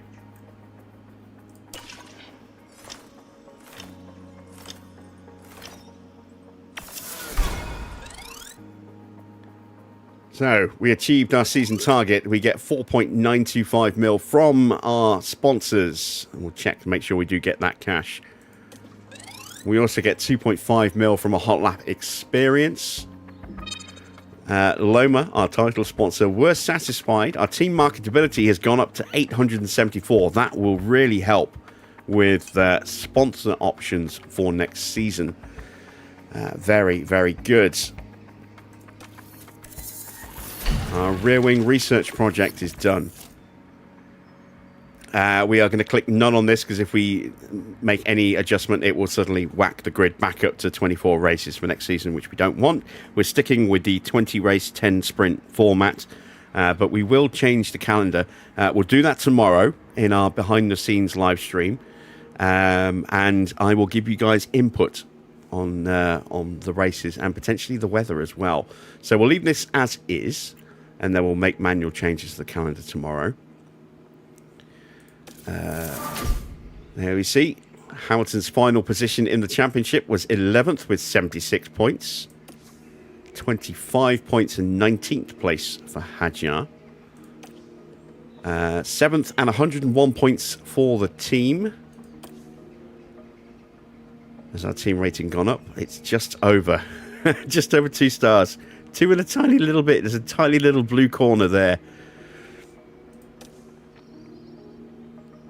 So, we achieved our target position this year, which is good. The long-term objective, we only got 7 out of 12, but we still have 3 more seasons to go on that. So, no issues there. Let's see, our team principal rating has increased. I'm now rated at 800, which increases the number of teams I can go to, should I leave Cadillac. Our constructor rating has gone from 398 to 493. Very nice. Our driver rating's gone down, but that's probably because we signed Hadjar to replace Bottas. So we've lost a wealth of experience in that respect. Heritage has gone up from 1 to 2, as we are still around and building a history of the team now. And the team rating's gone up from 417 to 503. The team rating is the requirement against the team principal rating. So, because my rating of 800 is higher than 503, I can stay on. If the rating was lower, I don't know. I could probably still stay on, but if I left the team, I wouldn't then be able to come back until my rating was high enough. Right. Board has high confidence, so we get an extra 1.5 mil.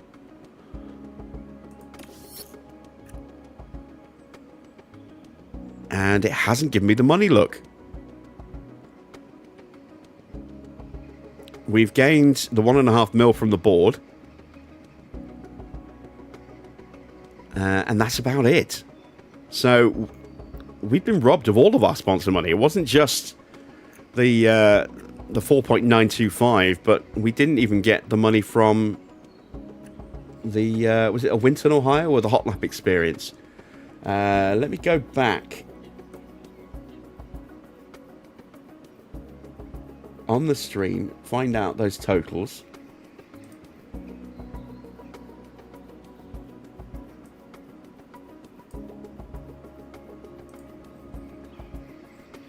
Because we're going to have to mod that money in.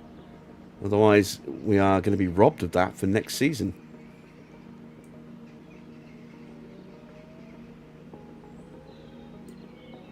There we go. So it's 4.925 from engagements. I have to break the calculator out again here. Calculator, where are you? There you are. So 4.925 million. And how much do we get from the hot lap?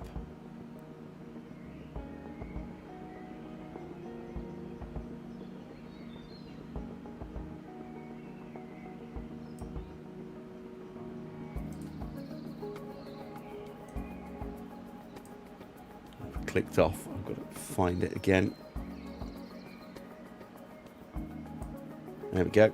And it was 2.53 recurring. So 2.533333. So we are owed 7.458333 million. We'll just round that to a nice 7.458. We'll take the 333 off the end, but that's what we'll add in. So, in fact, we'll just make it a 7.450. We'll lose that 8.3 thousand. But we need to add that money in. Otherwise, we are going to be underfunded going into the start of the season, which is not good. So, let's take a quick look at the rest of the inbox. First off, we'll start with the affiliates. No change to the first two. Fittipaldi's going to gain a point in defending. Ricciardo's going to gain a point in control. No change to Sargent. What about our main drivers? No change to either of them. Regulation changes for next season. These are the aero reg changes. So you can see that the front wing, rear wing, underfloor and suspension are all going to lose 10% low speed, 20% medium speed and 30% high speed downforce against the current car. Wind tunnel allocation goes up for the leaders. We finished 7th, so we will actually lose 8 MAU hours across next season, which is a little bit annoying. And then we will also lose some time in the CFD sim as well. In fact, is that wind tunnel hours? Yeah, it's wind tunnel hours. So we will lose 8 hours in the wind tunnel. And we will lose 6 MAU hours in the CFD sim as well. Fantastic stuff. The stronger teams are only going to get stronger. Right. Let's save.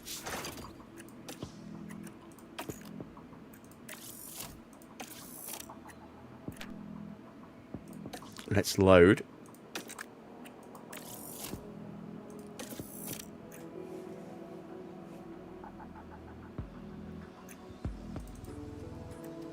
And let's advance.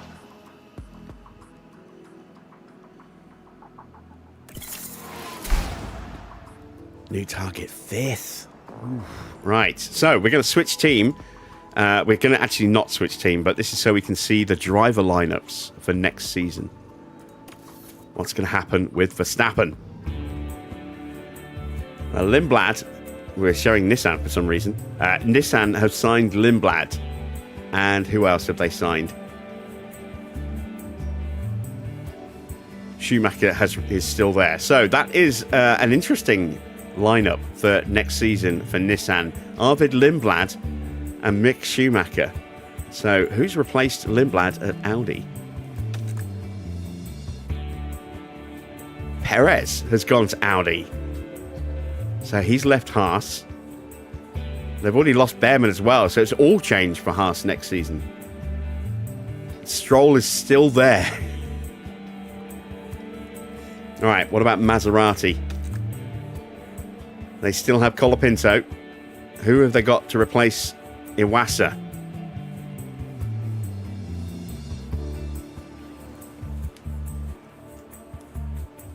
I don't know.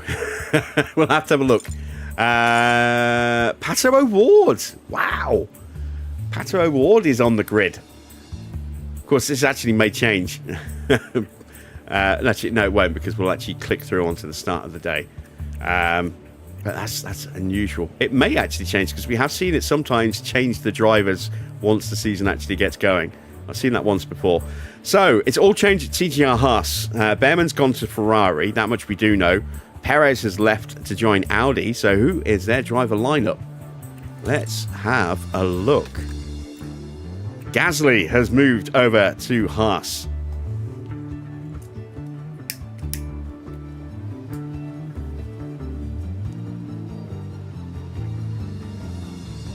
And Bottas is back.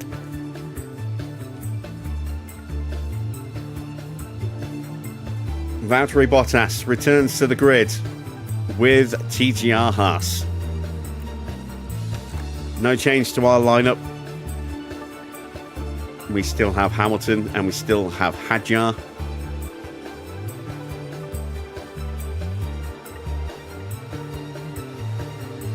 Right, let's see who Williams have got.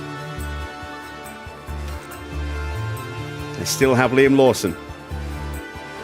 Do they still have Alex Albon?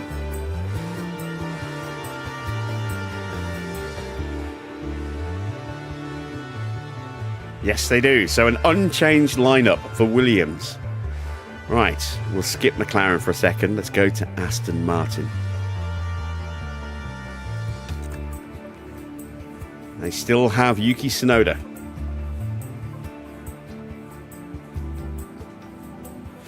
Is Ocon gone? No, Ocon stays there. So an unchanged lineup for Aston as well. They stay the same. We can sign for any team from Ferrari down. We can't sign for Mercedes. We can't sign for Red Bull. Those two teams have a higher team rating than our managerial rating. Right, McLaren. George remains at McLaren.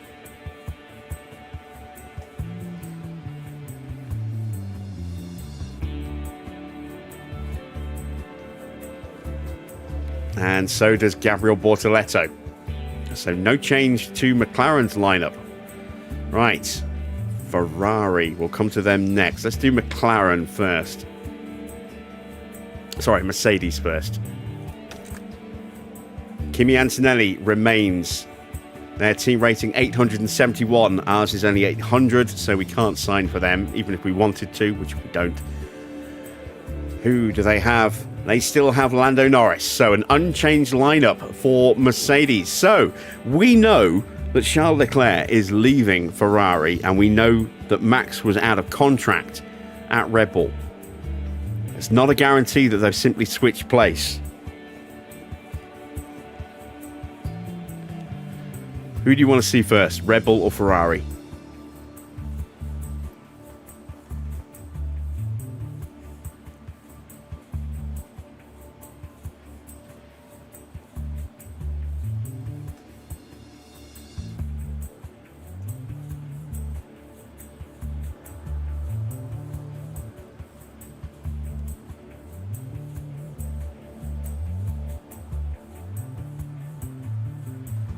Seeing people saying Ferrari. So let's take a look at Ferrari. Has Max gone to Ferrari, or has he re-signed for Red Bull, or has he gone off the grid entirely? Let's find out. Carlos Sainz has moved into car number 1. He should be joined by Ollie Behrman.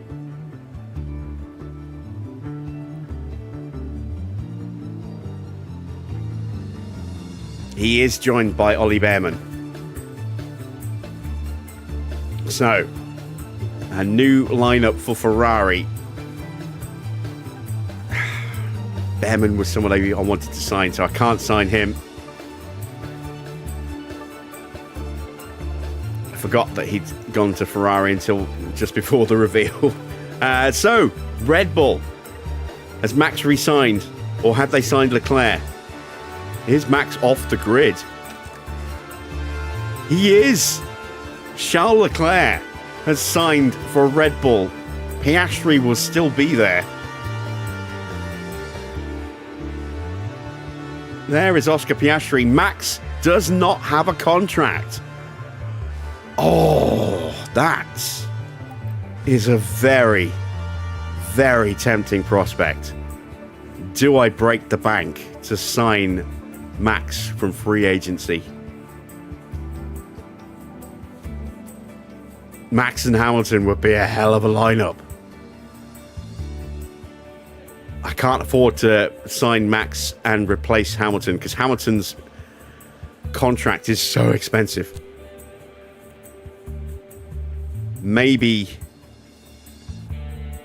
we wait and we sign Max to replace Hamilton at the end of the year. I just simply won't be able to afford to sign Verstappen and get rid of Hamilton. And I don't know how much it's going to cost me to break Hadjar's contract, but we will have a look. See the objective first. What? What the hell? All right, so that's not right. That's very not right. Where did the objective go from fifth to first, and long-term objectives to suddenly become the Constructors' Champion because we went into negotiations with other teams? That's insane. All right, there's a way around that, and it may potentially. I can't do a save on this screen either. All right, we'll go back to this, but we'll change the team rating, or the team objectives back to what they were, 5th, and the long-term objective of points in the editor.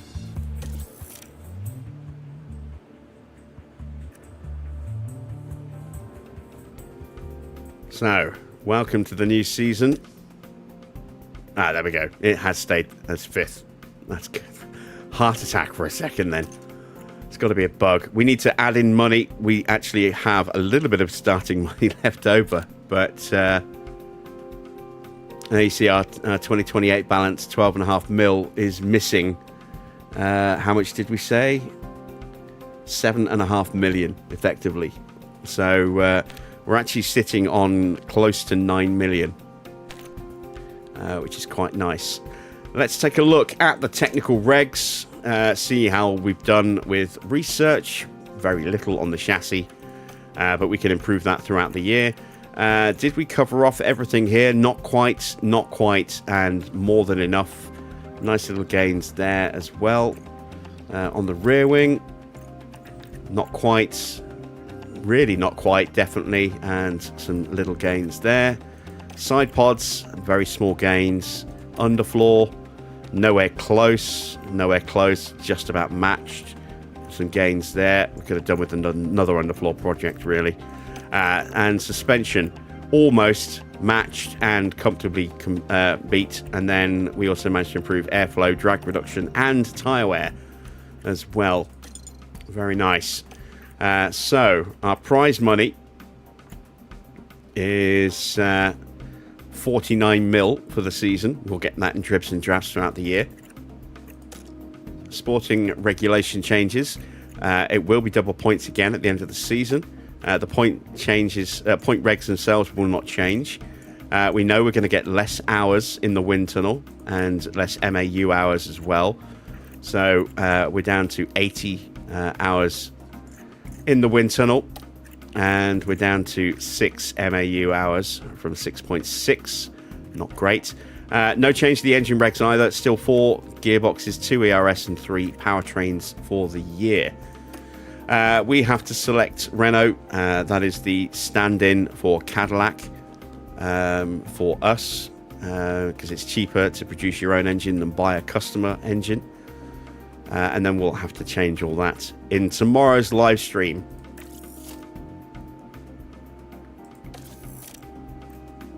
There we go. So now we can create a save. We'll create a brand new save for the new season.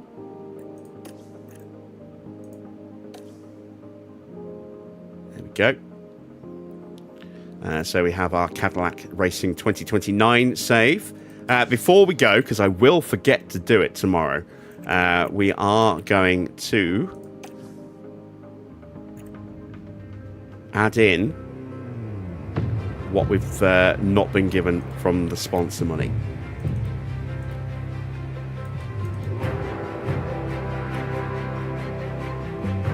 Right, open up tab. Database editor, there we go. Switch to the display. There we go. Let's find our brand new save. Save 12.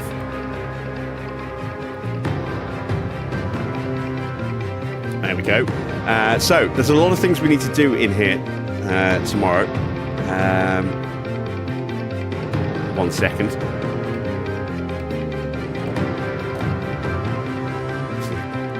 click back into the game to change the volume of the music that way. So one of the things we are going to do is we're going to play about with the affiliates for various teams. You can see Ugo has now joined us. We're not going to mess around with our affiliates, but there are going to be some drivers who have retired that shouldn't have. For example, Fornaroli has now retired, which is kind of ridiculous considering his age. You can see he's only 24 years old, but he has now retired. So one of the things we're going to be doing is going in and tweaking some of these drivers. We're going to be bringing them out of retirement, maybe giving them a little tweak on their stats if we need to, maybe playing them out with their growth slightly. Fornaroli, I am going to be assigning to Maserati. I do like the idea of a young Italian driver going to an Italian team. So we will facilitate that addition to their roster for them. If that means removing someone, or if they have a lot of drivers already, then we'll have to do that. But we need to add in the money that we are owed and we didn't get. So that's our balance. So our new balance should be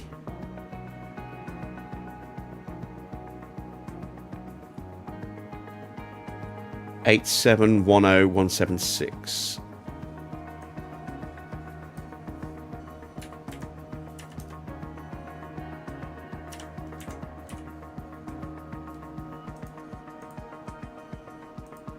There we go, 87,101,176. So that is our balance. We've got 5 seasons. Our season objective is to finish 5th.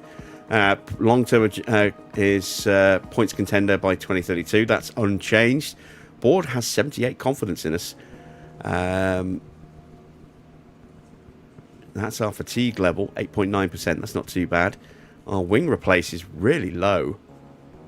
That's really low. Why is that so low? Here you can see the state of our facilities. Car park test centre at 73%, but we are in the middle of a refurb on that. You can see our design centre is still brand shiny and new. Our factory looks like it's going to need a refurb as soon as we get going. We're not going to play about with any of these. Our weather centre will need a refurb. And they can see our scout department, which never ever breaks. Still at 100%. So let's save the changes there and export the save. There we go. We need to open up a folder. I want this to be my where is it? F1 Manager mods. Nope. Let's go to desktop. Save games. Shortcuts. There we go. And now I need to open up my downloads to find that save that we've just created. Move that into here. Overwrite our existing save 12. And there we go. So if we switch back to our game,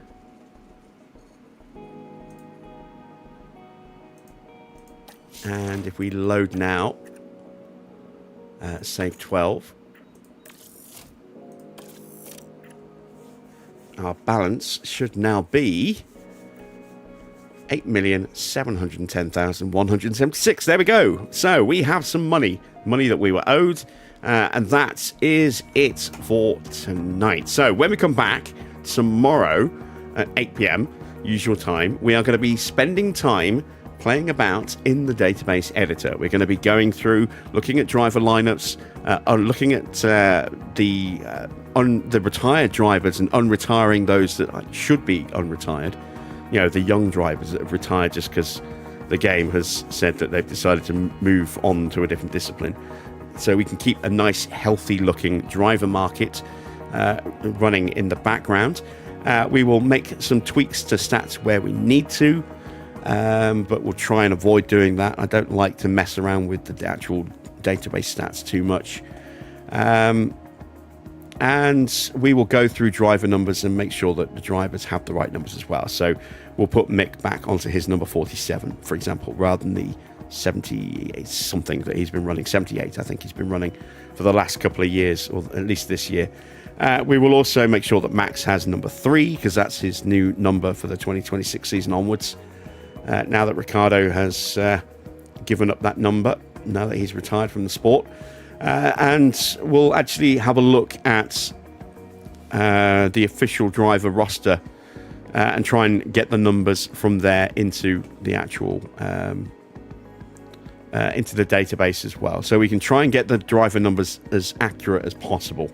And then once we've done that, we will start setting up a what if series for the F1 Manager 2013 mod, which we will be starting at the weekend. That will be a weekend stream, F1 Manager 2013. So we'll do F1 Manager 2029 during the week, and then we'll do 2013 at the weekend. That will be the plan. So hopefully you have enjoyed this season. Hopefully you've enjoyed tonight's disappointing performance in the race, but the conclusion to our season.